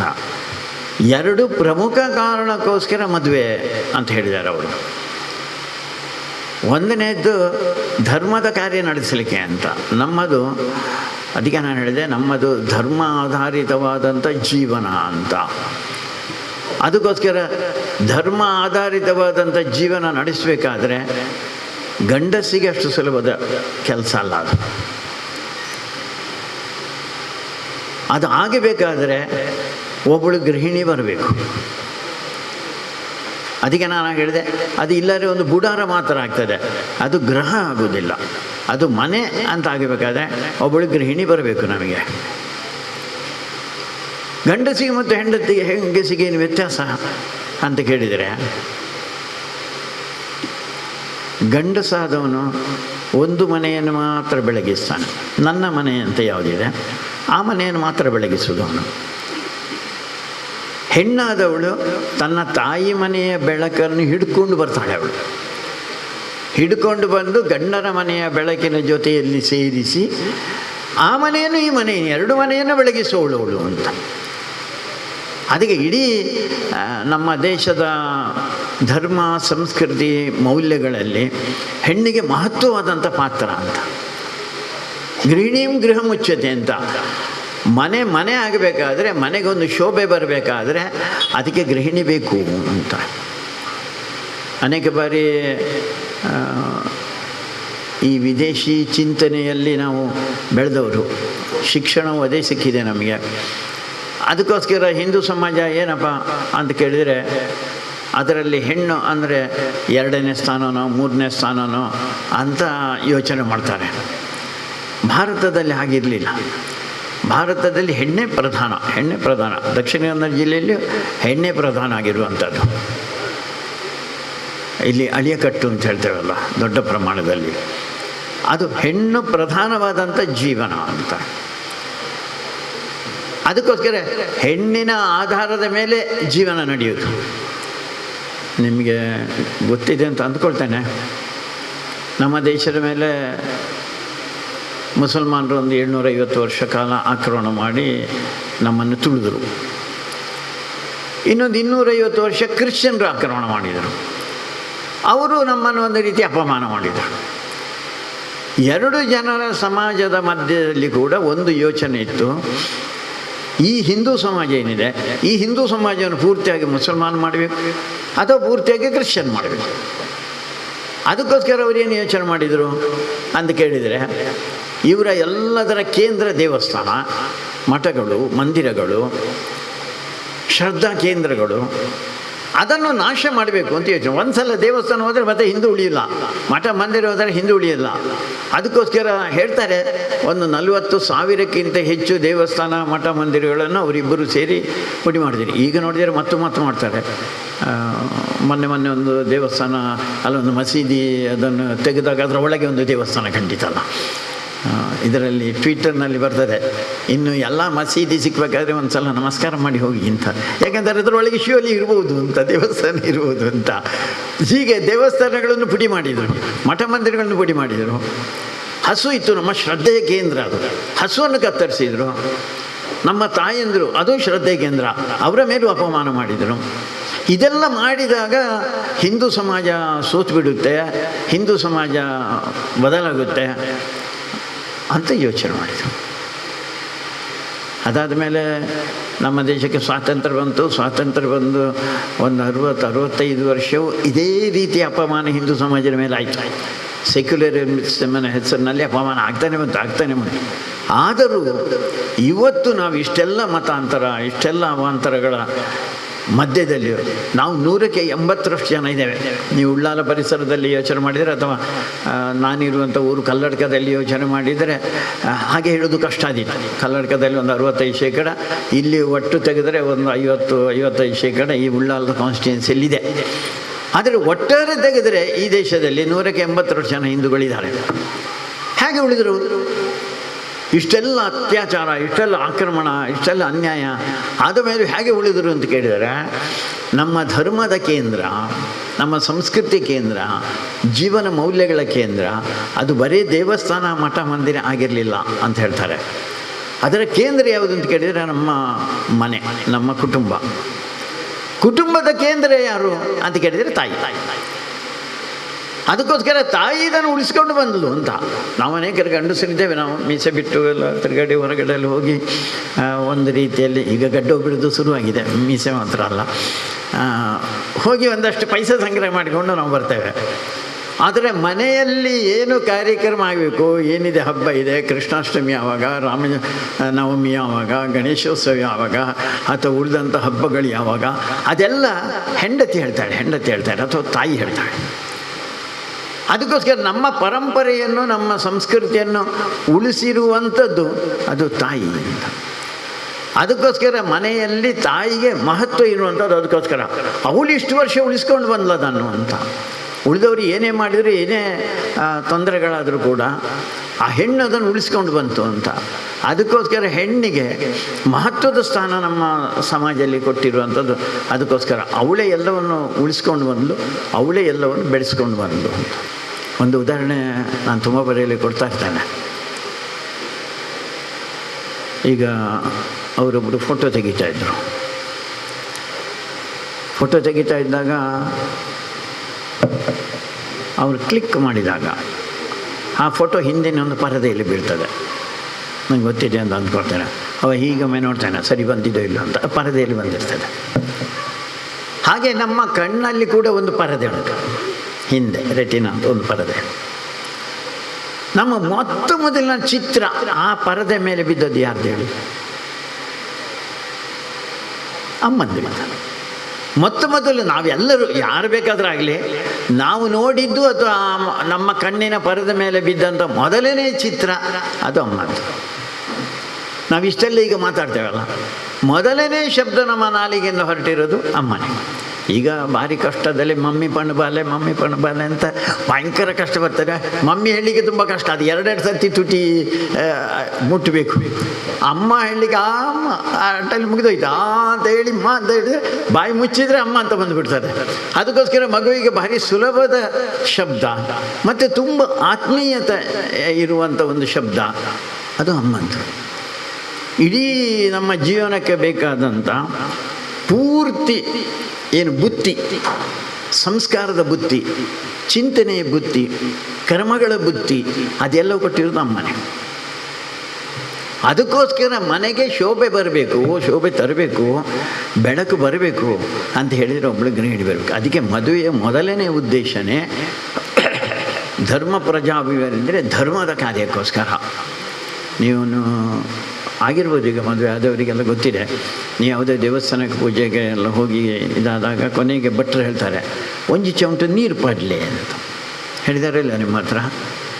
ಅಕಸ್ಮಾತ್ ಹೆಂಡತಿ ಜಾನ್ಪಾಡುಜಿ ಅಂತ ಹೇಳಿದರೆ ಇಲ್ಲ, ಪೂಜೆ ಆಗುವುದೇ ಇಲ್ಲ.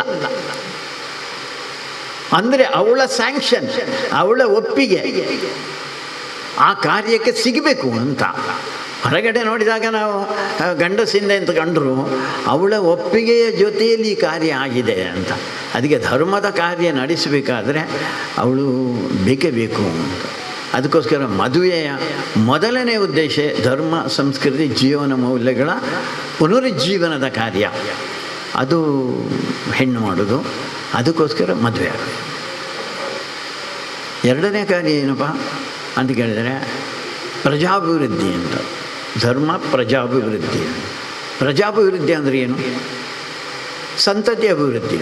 ಸಂತತಿ ಅಭಿವೃದ್ಧಿ ಅಂದರೆ ಏನು? ಮಕ್ಕಳಾಗೋದು. ಎಷ್ಟು ಮಕ್ಕಳು? ಯಾರು ಕೆಲವು ಜನ ಒಂಜಿಲ ಬಿಟ್ಟು ಚಿಂತಿದ್ದಾರೆ. ಕೆಲವರು ಹಿಂದೂ ಸಮಾಜ ಹೇಗೆ ಯೋಚನೆ ಮಾಡ್ತಾರೆ ನೋಡಿ. ಮದುವೆ ಆದ ಇದಕ್ಕೆ ಗಮ್ಮತ್ತು ಮಾಡಲಿಕ್ಕೆ ಎಷ್ಟು ದಿವಸ ಗಮ್ಮತ್ತು ಮಾಡ್ತೀರಾ ನೀವು? ಅದು ಶರೀರದ ಸುಖ ಮಾತ್ರ. ಎಲ್ಲ ಒಂದು ಕಡೆಯಲ್ಲಿ ಅದು ನಿಂತು ಬಿಡುತ್ತೆ. ನಿಂತು ಬಿದ್ದಾಗ ಇನ್ನೇನು ಗೊಂದಲಗಳು ಶುರುವಾಗಿಬಿಡ್ತದೆ.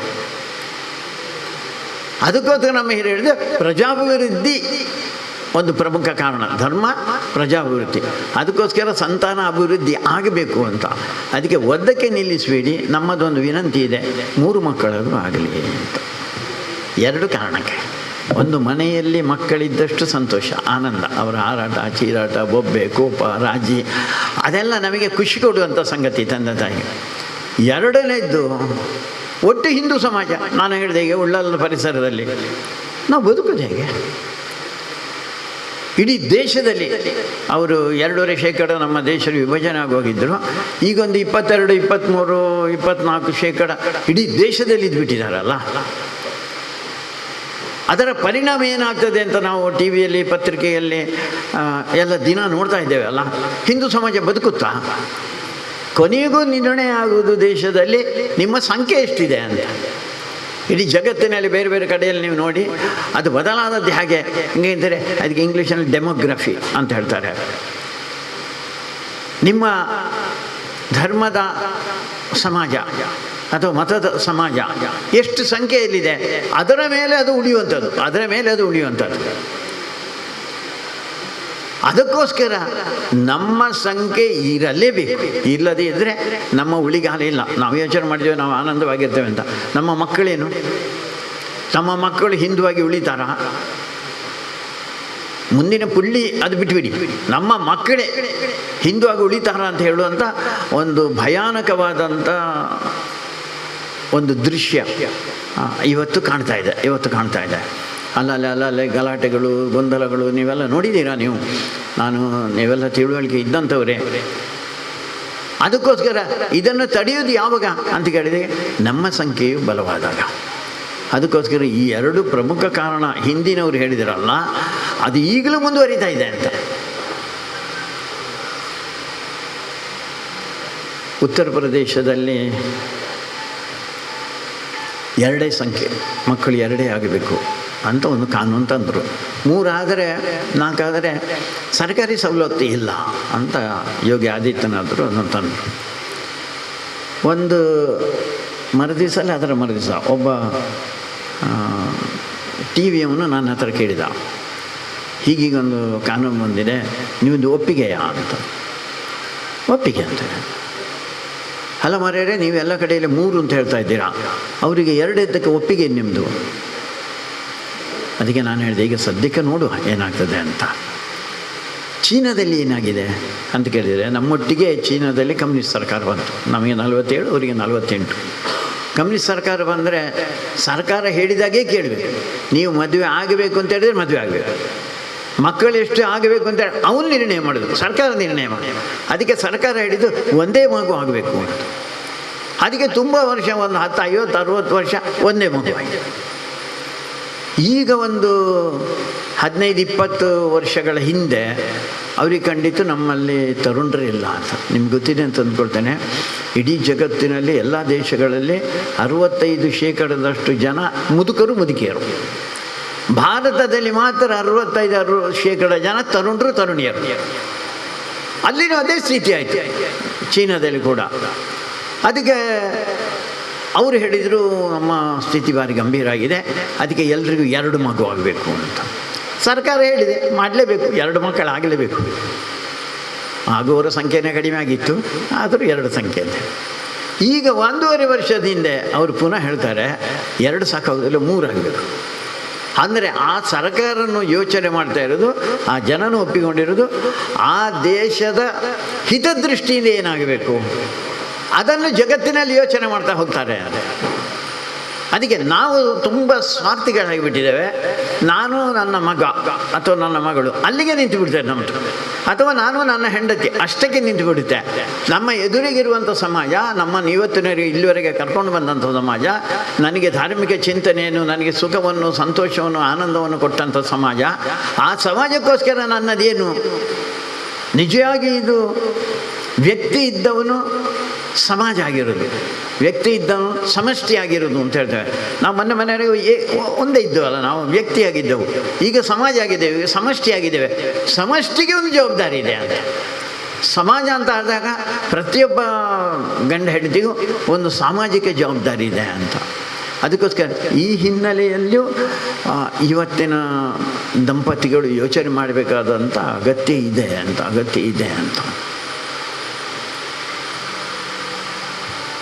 ಇಡೀ ಜಗತ್ತು ನಮ್ಮನ್ನು ನೋಡ್ತಾ ಇದೆ.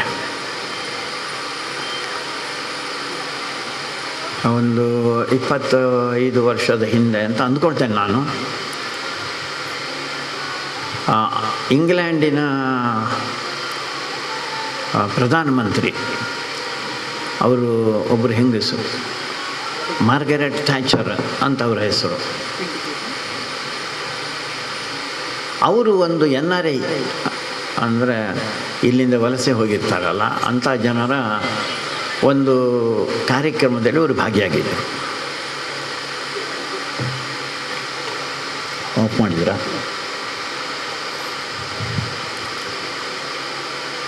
ಆ ಭಾಗಿಯಾದಾಗ ಅವರು ಒಂದು ಮಾತನ್ನು ಹೇಳಿದರು ಅವರಿಗೆ, ಭಾರತೀಯರೇ ನೀವು ನಮ್ಮನ್ನು ಉಳಿಸಬೇಕು ಅಂತ.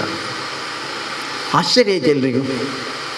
ಅವರು ಭಾರತಕ್ಕೆ ಬಂದು ನಿಮಗೆ ಏನೂ ಗೊತ್ತಿಲ್ಲ, ನೀವು ನಾಲಾಯಕ ಜನ, ನಿಮಗೆ ತಿಳುವಳಿಕೆ ಇಲ್ಲ, ನಿಮಗೆ ವಿಜ್ಞಾನ ಗೊತ್ತಿಲ್ಲ, ನೀವು ಸೋಲಿನ ಜನಾಂಗ ಅಂತ ಹೇಳಿ ನಮ್ಮನ್ನು ಮಾನಸಿಕವಾಗಿ ಕುಗ್ಗಿಸಿದ ಜನ ಆ ದೇಶದ ಪ್ರಧಾನಮಂತ್ರಿಯವರಿಗೆ ಹೇಳ್ತಾರೆ, ಭಾರತೀಯರೇ ನೀವು ನಮ್ಮನ್ನು ಉಳಿಸಬೇಕು ಅಂತ. ಆಮೇಲೆ ಅವರು ಭಾಷಣ ಮಂದರಿಸಿರಿ, ಏನು ಉಳಿಸುವುದು ಅಂತ ಕೇಳಿದ್ದಾರೆ. ಅವರು ಹೇಳಿದರು, ನಮ್ಮ ದೇಶ ಚೂರು ಆಗ್ತಾ ಇದೆ. ಯಾಕೆ ಚೂರು ಆಗ್ತಾ ಇದೆ ಅಂತ ಕೇಳಿದ್ರೆ, ಮನೆ ತುಂಡಾಗ್ತಾ ಇದೆ ಅಂತ. ಮನೆ ಮಾತಲ್ಲಾದ ಗಂಡ ಹೆಂಡತಿ ಮಕ್ಕಳು ಎಲ್ಲ ಬೇರೆ ಆಗ್ತಾ ಇದ್ದಾರೆ ಅಂತ. ಅದಕ್ಕೆ ಭಾರತದಲ್ಲಿ ಒಂದು ಕುಟುಂಬ ಪದ್ಧತಿ ಅಂತ ಇದೆ ಅಂತ ಕೇಳಿದೆ ನಾನು. ಅಲ್ಲಿ ಎಲ್ಲರೂ ಒಟ್ಟಾಗಿರ್ತಾರೆ ಅಂತ ಹೇಳುವಂಥ ಒಂದು ಚಿಂತನೆ ಇದೆ. ಅದು ಒಟ್ಟಾಗಿರೋದು ಹೇಗೆ ಅಂತ ನಮಗೆ ಹೇಳ್ಕೊಡಿ. ಹೀಗೆ ಜಗತ್ತು ಇವತ್ತು ಭಾರತದ ಕಡೆಗೆ ನೋಡ್ತಾ ಉಂಟು. ನೀವು ನಮಗೇನಾದ್ರು ಹೇಳ್ಕೊಡಿ ಅಂತ. ಅದಕ್ಕೋಸ್ಕರ ನಮ್ಮ ಹಿಂದೂ ಸಮಾಜ ಏನಿದೆ ಇದಕ್ಕೆ ಒಂದು ಭಾರಿ ದೊಡ್ಡ ಒಂದು ಜವಾಬ್ದಾರಿ ಇದೆ. ಇಡೀ ಜಗತ್ತಿಗೆ ನಾವು ಹೇಗೆ ಇರಬೇಕು ಅಂತ ಹೇಳಿಕೊಡುವಂಥ ಒಂದು ಕುಟುಂಬದ ಕಲ್ಪನೆ, ಆ ಕುಟುಂಬದ ಮೂಲನೇ ಇವತ್ತು ನಾವು ಮದುವೆ ಆಗಿರುವಂಥವ್ರು. ಅದಕ್ಕೆ ನಾನು ಹೇಳಿದೆ, ಇದು ಒಂದು ಕುಟುಂಬ, ಹೊಸ ಒಂದು ಕುಟುಂಬ ನಿರ್ಮಾಣ ಆದ ಹಾಗೆ ಅಂತ. ಅದಕ್ಕೋಸ್ಕರ ಈ ಜವಾಬ್ದಾರಿ ಏನಿದೆ ಇದನ್ನು ಯೋಚನೆ ಮಾಡಿಕೊಂಡು ನಮ್ಮ ಜೀವನ ಮುಂದೆ ನಡಿಬೇಕು ಅಂತ. ಸಾಮಾನ್ಯ ಹುಡುಗಿಯರು ಕೇಳ್ತಾರೆ ಅಂದರೆ, ಮದುವೆ ಆಗೋದಿನ ಮೊದಲು ಕಂಡ ನೀನು ಎಂಚೆ ಕೊಡು ಅಂತ ಹೇಳ್ಕೊಡು ಅಂತ ಹೇಳಿದರೆ, ಈಗ ಎಲ್ಲರ ಮನೆ ಆಗಿದೆ, ಈಗ ಒಂದು ಟ್ಯಾರೆಸ್ಸಿನ ಮನೆ ಬೇಕು, ಅಷ್ಟಕ್ಕೆ ಸಮಾಧಾನ ಆಗೋದಿಲ್ಲ. ಅದರೊಳಗೆ ಒಂದು TV ಬೇಕು, ಒಂದು ಫ್ರಿಜ್ ಬೇಕು, ಕೆಲವರಿಗೆ ವ್ಯಾಕ್ಯೂಮ್ ಬೇಕು, ಕಸ ತೆಗೆಯೋದು. ಅದಿದ್ದರೆ ಭಾರಿ ಒಳ್ಳೆ ಮನೆ. ಅದು ಒಳ್ಳೆ ಮನೆ ಅಲ್ಲ, ಅದು ಚಂದದ ಮನೆ ಅಂತ ಒಪ್ಪಿಕೊಳ್ಳೋಣ. ಚಂದದ ಮನೆ ನಿರ್ಮಾಣ ಯಾರು ಮಾಡಿರೋದು ಅಂತ ಕೇಳಿದರೆ ಯಾರೊಬ್ಬ ಇಂಜಿನಿಯರ್, ಯಾರೊಬ್ಬ ಮೇಸ್ತ್ರಿ, ಯಾರೊಬ್ಬ ಕೂಲಿ. ನಾವೊಂದಷ್ಟು ಹಣ ಕೊಟ್ಟಿದ್ದೇವೆ ಅಷ್ಟೇ. ಅದಕ್ಕೆ ಚಂದದ ಮನೆ ಅವನು ನಿರ್ಮಾಣ ಮಾಡಿ, ಒಳ್ಳೆ ಮನೆ ಯಾರು ನಿರ್ಮಾಣ ಮಾಡೋದು ಅಂತ ಕೇಳಿದರೆ ನೀವು ಯಾರ್ಯಾರು ಇದ್ದೀರಾ ಈಗ ಗಂಡ ಹೆಂಡತಿ, ನಾವು ಒಳ್ಳೆ ಮನೆಯನ್ನು ನಿರ್ಮಾಣ ಮಾಡೋರು ಅಂತ ಲೆಕ್ಕ. ಅದಕ್ಕೆ ಮದುವೆ ಆಗಿರೋಂಥವ್ರು ಒಂದು ಉದ್ದೇಶ, ಒಳ್ಳೆ ಮನೆ ನಿರ್ಮಾಣ ಅಂತ. ಒಳ್ಳೆ ಮನೆ ಅಂದರೆ ಏನು? ಜಗತ್ತಿನ ಬೇರೆ ಬೇರೆ ಜನ ಭಾರತಕ್ಕೆ ಬರ್ತಾ ಇರ್ತಾರೆ. ಭಾರತಕ್ಕೆ ಬಂದಾಗ ಅವರಿಗೆ ಆಶ್ಚರ್ಯ ಸಂಗತಿಗಳು ಕೆಲವು ಕಾಣ್ತಾರೆ. ಅದರಲ್ಲಿ ಮನೆ, ಕೆಲವು ಮನೆಯಲ್ಲಿ ಅವರಿಗೆ ಉಳಿದ ಮನೆಗಳಿಗಿಂತ ಭಿನ್ನವಾದಂಥ ಒಂದು ಶಕ್ತಿ ಅವರಿಗೆ ಖಂಡಿತಂತೆ. ಯಾವ ಮನೆಯಲ್ಲಿ ಅಂತ ಕೇಳಿದರೆ, ಯಾವ ಮನೆಯಲ್ಲಿ ಬೆಳಿಗ್ಗೆ ಸೂರ್ಯ ಉದಯ ಆಗೋದ್ರಿಂದ ಮೊದಲು ಎದ್ದು ಪ್ರಾತರ್ವಿಧಿಗಳನ್ನೆಲ್ಲ ಮುಗಿಸಿ ಸೂರ್ಯ ಉದಯ ಆಗುವಾಗ ಸೂರ್ಯನಿಗೊಂದು ನಮಸ್ಕಾರ. ಇಡೀ ಜಗತ್ತಿನಲ್ಲಿ ಸೂರ್ಯನಿಗೆ ನಮಸ್ಕಾರ ಮಾಡೋರು ನಾವು ಹಿಂದೂಗಳು ಮಾತ್ರ, ನೆನಪಿಟ್ಕೊಳ್ಳಿ. ಯಾಕೆ ಅಂತ ಕೇಳಿದರೆ, ಅವ ನಮಗೆ ಬೆಳಕು ಕೊಟ್ಟ ಅಂತ ಮಾತ್ರ ಅಲ್ಲ, ಅವ ನಮಗೆ ಜೀವ ಕೊಟ್ಟ ಅಂತ. ಚರಾಚರ ಸೃಷ್ಟಿಯ ಬದುಕಿಗೆ ಸೂರ್ಯನೇ ಜೀವ ಕೊಟ್ಟಿರೋದು, ಅವನಿಲ್ಲರೆ ಇಲ್ಲ ಅದು. ನೀವು ನೋಡಿ, ಒಂದು ಹುಲ್ಲುಗಾವಲು ಏನಾದ್ರು ಇದ್ದರೆ ಅದಕ್ಕೆ ಹೊರಗಿನಿಂದ ನೀವು ಮಾಡಿ ಅದರ ಅಡಿಯೆಲ್ಲ ಹುಲ್ಲು ಬೆಳೆಯೋದೇ ಇಲ್ಲ. ಸೂರ್ಯನ ಬೆಳಕಿಲ್ಲದೆ ಅದು ಬೆಳೆಯೋದಿಲ್ಲ. ಅದಕ್ಕೋಸ್ಕರ ಜೀವ ಕೊಡೋನು ಯಾರು ಅಂತ ಕೇಳಿದರೆ ಸೂರ್ಯ ಅಂತ.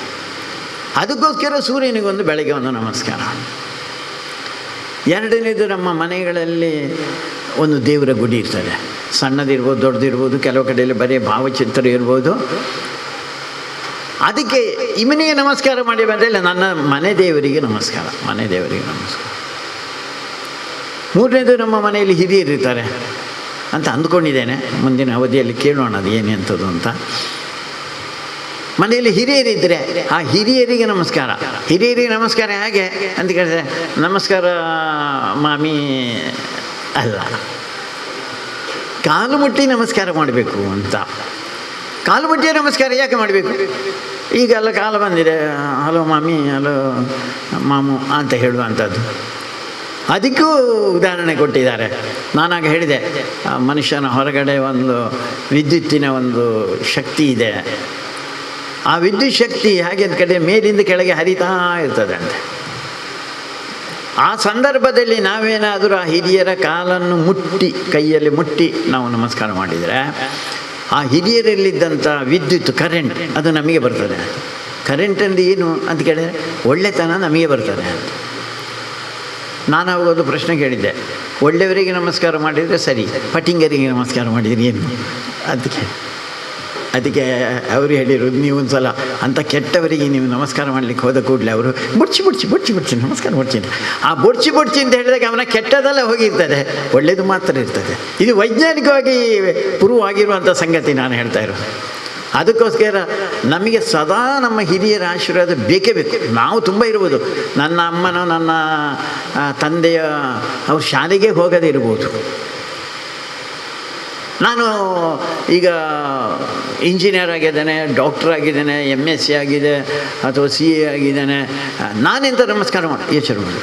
ಅವರ ಅನುಭವದ ಸಾರ ಏನಿದೆ, ಅವರು ಒಂದು ಪವಿತ್ರವಾದಂಥ ಜೀವನ ಏನು ನಡೆಸಿದ್ದಾರೆ, ಅದರಲ್ಲಿರುವಂಥ ಪಾವಿತ್ರ್ಯತೆ ಏನಿದೆ, ಅದು ನಮಗೆ ಬರಬೇಕು. ಬರೀ ಕಲ್ತದ್ದಲ್ಲ, ಬರೀ ಸಂಬಳ ತಗೊಂಡದ್ದಲ್ಲ, ಅದಕ್ಕಿಂತ ಪವಿತ್ರವಾದಂಥ ಸಂಗತಿಗಳು ನಮಗೆ ಸಿಗಲೇಬೇಕು. ಎರಡು ಪ್ರಶ್ನೆ ಇಲ್ಲ. ಯಾವ ಮನೆಯಲ್ಲಿ ಅಂಥದ್ದು ನಡೀತದೆ ಆ ಮನೆಯಲ್ಲಿ ಅವರ ಶಕ್ತಿ ಹೆಚ್ಚಾಗ್ತದೆ ಅಂತ ಲೆಕ್ಕ. ಅದಕ್ಕೋಸ್ಕರ ತಂದೆ ತಾಯಿ ಅಥವಾ ಹಿರಿಯರು ಯಾರು ಇದ್ದರೆ ಅವರಿಗೆ ನಮಸ್ಕಾರ ಮಾಡಬೇಕು ಅಂತ. ನಾಲ್ಕನೇದ್ದು, ಊಟ ಮಾಡುವಾಗ ನಮ್ಮದೊಂದು ವಿಚಿತ್ರ ಸ್ಥಿತಿ. ನಾನು ಮತ್ತು ಪ್ರಶಾಂತರು ಅಂತ ತಿಳ್ಕೊಳ್ಳಿ, ನಾವು ದೋಸ್ತಿಗಳು, ಮತ್ತು ರವೀಂದ್ರ ನಾವು ದೋಸ್ತಿಗಳು. ಹೋಗಬೇಕಾದರೆ ಮದುವೆಗೆ ಎಂಥದಕ್ಕಾದರೂ ಒಟ್ಟಿಗೆ ಹೋಗ್ತೇವೆ. ಈಗ ಎಲ್ಲ ಟೇಬಲ್ ಹಾಕಿದ್ದಾರೆ ಬಿಡಿ, ಮೊದಲನಾಗಿ ನೆಲದಲ್ಲಿ ಅಲ್ಲ ಟೇಬಲ್. ನನ್ನ ಟೇಬಲಿಗೆ ಎಲೆ ಬಂದಿದೆ, ಎಲೆ ಜೊತೆಯಲ್ಲಿ ನೀರು ಬಂದಿದೆ. ಅವರಿಗೆ ಬರಲಿಲ್ಲ, ಇವರ ಸಾಲಿಗೆ ಬರಲಿಲ್ಲ. ಅದಾದ ಮೇಲೆ ಉಪ್ಪಿನಕಾಯಿ ಬಂತು. ನಾನೇನು ಮಾಡಿದ್ದು, ಉಪ್ಪಿನಕಾಯಿಗೆ ಬೆಲ್ಲ ಹಾಕಿ ನಕ್ಕಿದೆ. ನೋಡಿಬೇಕಾದ್ರೆ ನೀವೆಲ್ಲ ಪುರುಸತ್ತೇ ಇಲ್ಲ ಅವನಿಗೆ. ಎದುರು ನಾವು ದೋಸ್ತಿ ರವೀಂದ್ರ ನಾವು ದೋಸ್ತಿ ಆವಾಗ ಮರ್ತೋಗಿರ್ತಾರೆ ಎದುರಿನಲ್ಲಿ ಬಿದ್ದಾಗ. ಅದು ನೋಡಿ ಹಾಗೆ ಎಷ್ಟು ಸ್ವಾರ್ಥಿಗಳಾಗಿದ್ದೇವೆ ನಾವು ಅಂತ. ಅದಕ್ಕೋಸ್ಕರ ಅನ್ನ ಬಂದ ಮೇಲೆ ಅನ್ನಕ್ಕೊಂದು ನಮಸ್ಕಾರ ಮಾಡಬೇಕು ಅಂತ. ನಾನೊಂದು ದೇವಸ್ಥಾನಕ್ಕೆ ಹೋಗಿದ್ದೆ, ನೀವು ತುಂಬ ದೇವಸ್ಥಾನಕ್ಕೆ ಹೋಗಿರ್ತೀರ. ಅಲ್ಲಿ ನಾನು ಒಂದು ನದಿಯಲ್ಲಿ ಒಂದು ಪೂಜೆ ಮಾಡಿ ಈ ಕಡೆ ಬಂದ ಕೂಡಲೇ ನನ್ನನ್ನು ಅಡಿಗೆ ಕೋಣೆಗೆ ಬನ್ನಿ ಅಂತೇಳಿದ್ರು. ಎಂಥ ದೊಡ್ಡ ಸಂಗತಿ ಅಡಿಗೆ ಕೋಣೆ. ಆವಾಗಲ್ಲಿ ಒಂದು ದೊಡ್ಡ ಅನ್ನದ ರಾಶಿ ಹಾಕಿ ಅದಕ್ಕೆ ದೀಪ ಹಚ್ಚಿ ಆರತಿ ಮಾಡಲಿಕ್ಕೆ ಹೊರಟಿದ್ದಾರೆ. ಈರೋರ ಆರತಿ ಮಾಡ್ಕೊಳ್ಳಿ ಅಂತ. ಅದೇನಂತ ಕೇಳಿದರೆ ನಿಮಗೆಲ್ಲ ಗೊತ್ತು, ಅದಕ್ಕೆ ಪಲ್ಲ ಪೂಜೆ ಅಂತ ಹೇಳ್ತಾರೆ. ಮೊದಲು ಅನ್ನಕ್ಕೆ ಪೂಜೆ ಮಾಡಿದ ಮೇಲೆ ಅನ್ನ ವಿತರಣೆ ಆಗುತ್ತೆ. ನಾವು ಸಾಂಬಾರು ಮತ್ತೊಂದು ಏನು ಬೇಕಾದರೂ ಮಾಡಿ, ಅನ್ನ ಇಲ್ಲದೆ ನಮ್ಮ ಬದುಕಿಲ್ಲ. ಅದಕ್ಕೋಸ್ಕರ ಅನ್ನ ಇಲ್ಲದೆ ಬದುಕು ಅಥವಾ ಬದುಕು ಯಾವುದರಿಂದ ನಮಗೆ ಸಿಗ್ತದೆ, ಯಾವುದರಿಂದ ಬದುಕಿಲ್ಲ, ಅದನ್ನು ನಾವು ದೇವರು ಅಂತೇಳಿ. ಅದಕ್ಕೋಸ್ಕರ ಅನ್ನವನ್ನು ಹೇಳಬೇಕಾದ್ರೆ ಈಗ ತುಂಬ ಜನ ಇವತ್ತು ಮಧ್ಯಾಹ್ನ ಕೇಳ್ಬೋದು ನೀವು, ರೈಸ್ ಇದಕ್ಕೆ ವೈಟ್ ರೈಸ ಮತ್ತೊಂದು ಬ್ಲ್ಯಾಕ್ ರೈಸ ಅದು ರೈಸ್ ಆಗೋದು ಹೇಗೆ? ರೈಸ್ ಆಗೋದಿಲ್ಲ, ಅದು ಅನ್ನವೇ. ಅದಕ್ಕೋಸ್ಕರ ಅನ್ನವನ್ನು ಅನ್ನ ಬ್ರಹ್ಮ ಅಂತ ಹೇಳಿರುವಂಥದ್ದು. ನಾವು ಕರೆದರೆ ನಮ್ಮ ಹಿರಿಯರು ಅದನ್ನು ಹೇಳ್ಕೊಂಡು ಅನ್ನ ಬ್ರಹ್ಮ, ಅನ್ನ ದೇವರು ಅಂತ.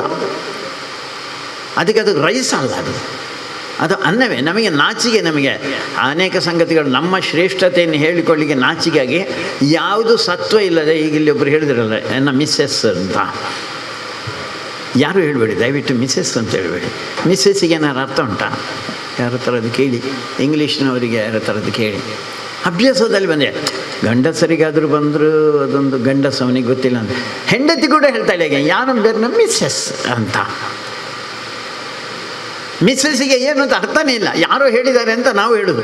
ಇಂಗ್ಲೀಷ್ ಡಿಕ್ಷನರಿಯಲ್ಲಿ ಏನು ಕಾಣಲಿಲ್ಲ ನನಗೆ ಮಿಸ್ಸೆಸ್ ಅಂತ ಹೇಳುವಂಥದ್ದು. ಅದಕ್ಕೆ ನಾವೇನು ಹೇಳ್ಬೋದು, ಹೆಂಡತಿ ಅಂತ ಹೇಳ್ಬೋದು, ಧರ್ಮಪತ್ನಿ ಅಂತ ಹೇಳ್ಬೋದು. ಎಂಥ ಒಳ್ಳೆಯ ಶಬ್ದ ನೋಡಿ. ಧೈರ್ಯ ಇದ್ದರೆ ಯಜಮಾಂತಿ ಅಂತ ಹೇಳ್ಬೋದು. ಹೀಗೆ ಕಟ್ಕೊಂಡರೆ ಯಜಮಾಂತಿನಿ ಕೊರ್ಲೆ ಬೀದೈ ಅಂತ ಹೇಳ್ಬೋದು. ಈಗ ತೊಂದರೆ ಇಲ್ಲ, ಯಜಮಾಂತಿ ಅಂತ ಹೇಳ್ಬೋದು. ಪ್ರಭು ಶ್ರೀರಾಮಚಂದ್ರ ಅವನ ಹೆಂಡತಿಯನ್ನು ಪರಿಚಯ ಮಾಡಿಕೊಳ್ಬೇಕಾದ್ರೆ ಮಿಸಸ್ ಸೀತಾ ಅಂತ ಹೇಳಿಲ್ಲ. ಅವನು ಎಂತ ಹೇಳಿದ್ರು ಅಂತ ಕೇಳಿದರೆ, ಇವಳು ನನ್ನ ಸಹಧರ್ಮಿಣಿ ಅಂತ. ಸಹಧರ್ಮಿಣಿ ಅಂದರೆ ಏನು ಅಂತ ಕೇಳಿದರೆ, ಧರ್ಮದಲ್ಲಿ ತಗೊಂಡು ಹೋಗುವವಳು ಅಂತ.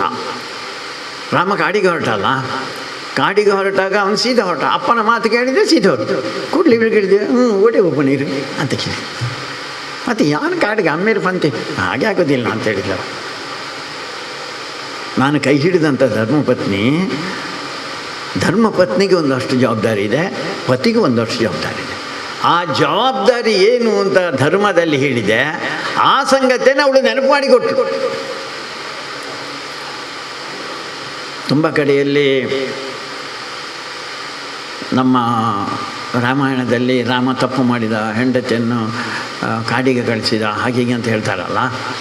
ರಮಾನಂದ ಸಾಗರ ಒಂದು ರಾಮಾಯಣ ಅಂತ ಟಿ.ವಿ. ಸೀರಿಯಲ್ ಬಂದಿದೆ ಮೊನ್ನೆ. ಇದರಲ್ಲೆಲ್ಲ ಪುನಃ ಬಂತದು ನಮ್ಮ ಕೊರೋನಾದ ಸಂದರ್ಭದಲ್ಲಿ. ಅಲ್ಲಿ ಏನಾಗಿದೆ ಅಂತ ಕೇಳಿದರೆ, ರಾಮ ರಾಜ, ಅದಕ್ಕೋಸ್ಕರ ರಾಜ್ಯಭಾರ ಮಾಡ್ತಾ ಇದ್ದ. ಆದರೆ ಹಿಂದಿನ ಕಾಲದಲ್ಲಿ ಒಂದು ಪದ್ಧತಿ ಇತ್ತು, ರಾಜ ಸಾಮಾನ್ಯ ಜನರ ಮನಸ್ಸಲ್ಲಿ ಏನಿದೆ ಅಂತ ವೇಷ ಮರೆಸಿಕೊಂಡು ಬೇರೆ ವೇಷದಲ್ಲಿ ಹೋಗುದು.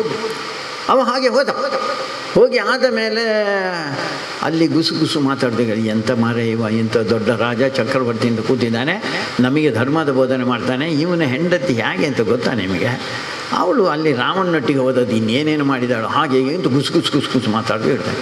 2 ದಿವಸ ಸುತ್ತು ತಿರುಗಿ ಬಂದ ಮೇಲೆ ಅವನ ಮುಖ ಇಷ್ಟು ಸಣ್ಣದಾಯಿತು. ಸೀತೆ ಕೇಳಿದ್ಲು, ಏನು ಅಂತ. ಅವನು ಏನು ಮಾಡಿದ್ರು ಹೇಳಲಿಲ್ಲ. ಏನಿಲ್ಲ ಏನಿಲ್ಲ ಅಲ್ಲ, ಉಂಟು ಅಂತ. ಕೊನೆಗೆ ಇವಳಿಗೆ ಉತ್ತರ ಸಿಗಲಿಲ್ಲ. ಅದಕ್ಕೋಸ್ಕರ ಇವಳಿಗೆ ಗೊತ್ತಾಯಿತು, 2 ದಿವಸ ಮೊದಲು ಸರಿ ಇದ್ದ ಇವ, ನಗನಗತ ಖುಷಿಯಲ್ಲಿದ್ದ ನನ್ನ ಗಂಡ. 2 ದಿವಸ ಹೊರಗಡೆ ಏನೋ ಆಗಿದೆ ಅಂತ. ಅದಕ್ಕೋಸ್ಕರ ಇವಳ ಸೇವಕಿಯನ್ನು ಅವಳು ಕಳಿಸ್ತಾಳೆ.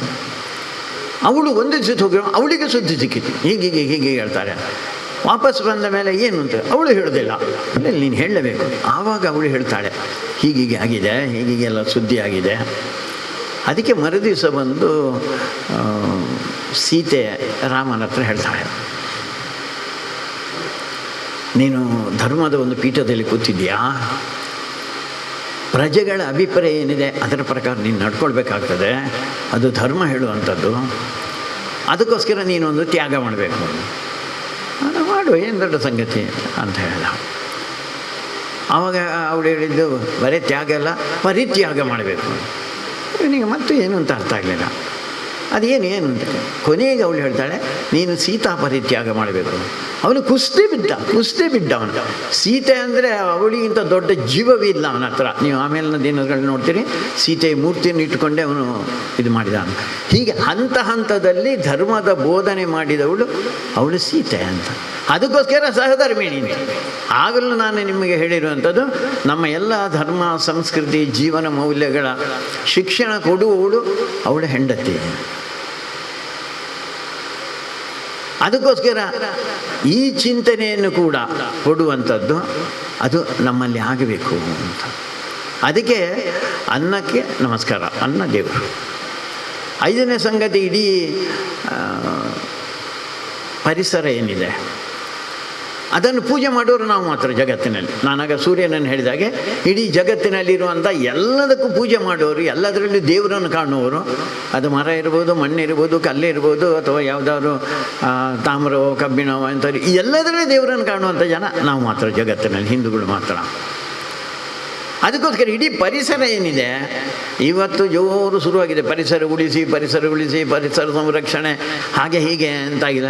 ನಮ್ಮ ಹಿಂದಿನವರು ಹೇಳ್ತಾನೆ ಬಂದಿದ್ರು. ಅದಕ್ಕೆ ಪರಿಸರದ ದ್ಯೋತಕವಾಗಿ ಗುರುತಾಗಿ ಒಂದು ತುಳಸಿ ನಟ್ಟಿದ್ದೇವೆ ನಾವು.